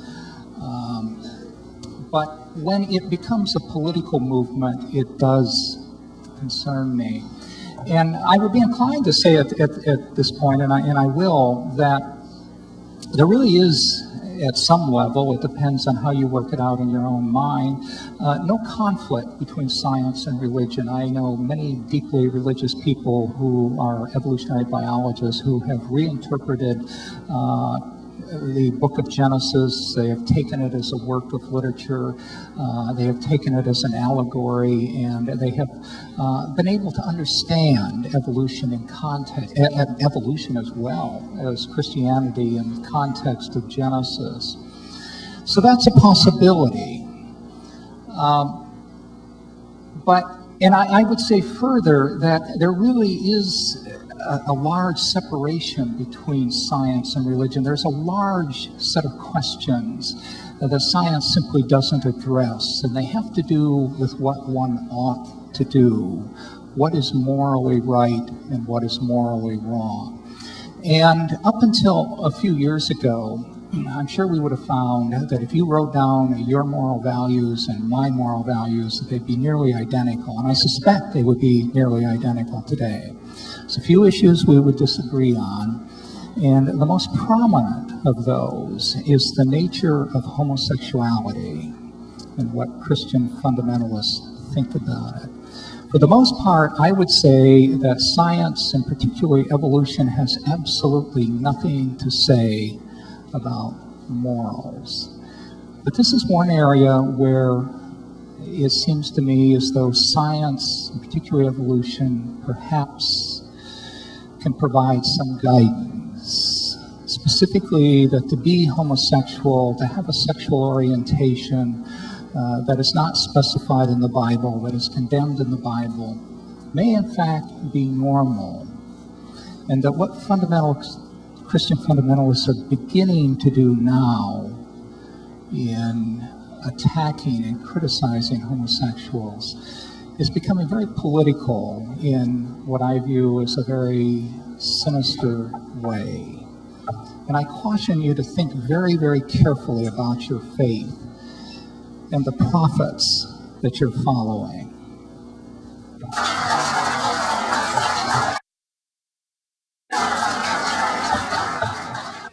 Well, folks, this is where the debate ended. Hate to have it end on a note like that. The Bible certainly teaches that homosexuality is a sin, along with overeating and drinking and many other things. So I think oftentimes Christians tend to condemn homosexuality and they don't condemn their own sins. But it is a sin. God loves the homosexuals. They can be forgiven. They can be saved. But this is not something that should be condoned or tolerated. It is definitely a violation of God's law. And so we hope you enjoyed this debate. We'd like to challenge you or encourage you to get a list of our other materials. We've produced a lot of videos on creation, evolution, dinosaurs, and those kind of things. And we'd be glad to send you a catalog, or you can get things off our website, drdino.com. And we think the things that help strengthen your faith in the Word of God. If you'd like to trust Christ as your Savior, if you're not sure you're going to heaven, let me encourage you right now to just realize, first of all, that you're a sinner. The Bible says in Romans chapter 3 and verse 23, "For all have sinned and come short of the glory of God." The Bible also says, because of our sins, we deserve to die and go to hell. God doesn't want you to go to hell. I don't want you to go to hell. Only the devil wants you to go to hell. But we deserve it, and I deserve it. We deserve hell because we have broken God's laws. We have disobeyed. And that's why Jesus Christ came and died on the cross. He loves you so much, He wants you to come to heaven. Even after we disobeyed God and left Him and deserted His will for our life, He still came to try to win us back. He died on the cross. His blood is available to pay for your sins if you'll just ask Him. February 9th, 1969, I prayed a simple little prayer. I just said, "Lord, I'm a sinner. Would you please forgive me and save me? Please come into my heart and be my Lord." Amen. That's what I prayed on February 9th, 1969. And I've got God's promise I'm going to heaven because it says in Romans chapter 10 and verse 13, "For whosoever shall call upon the name of the Lord shall be saved." If you just prayed and asked the Lord to save you, why don't you call or write or email us and tell us that you gave your heart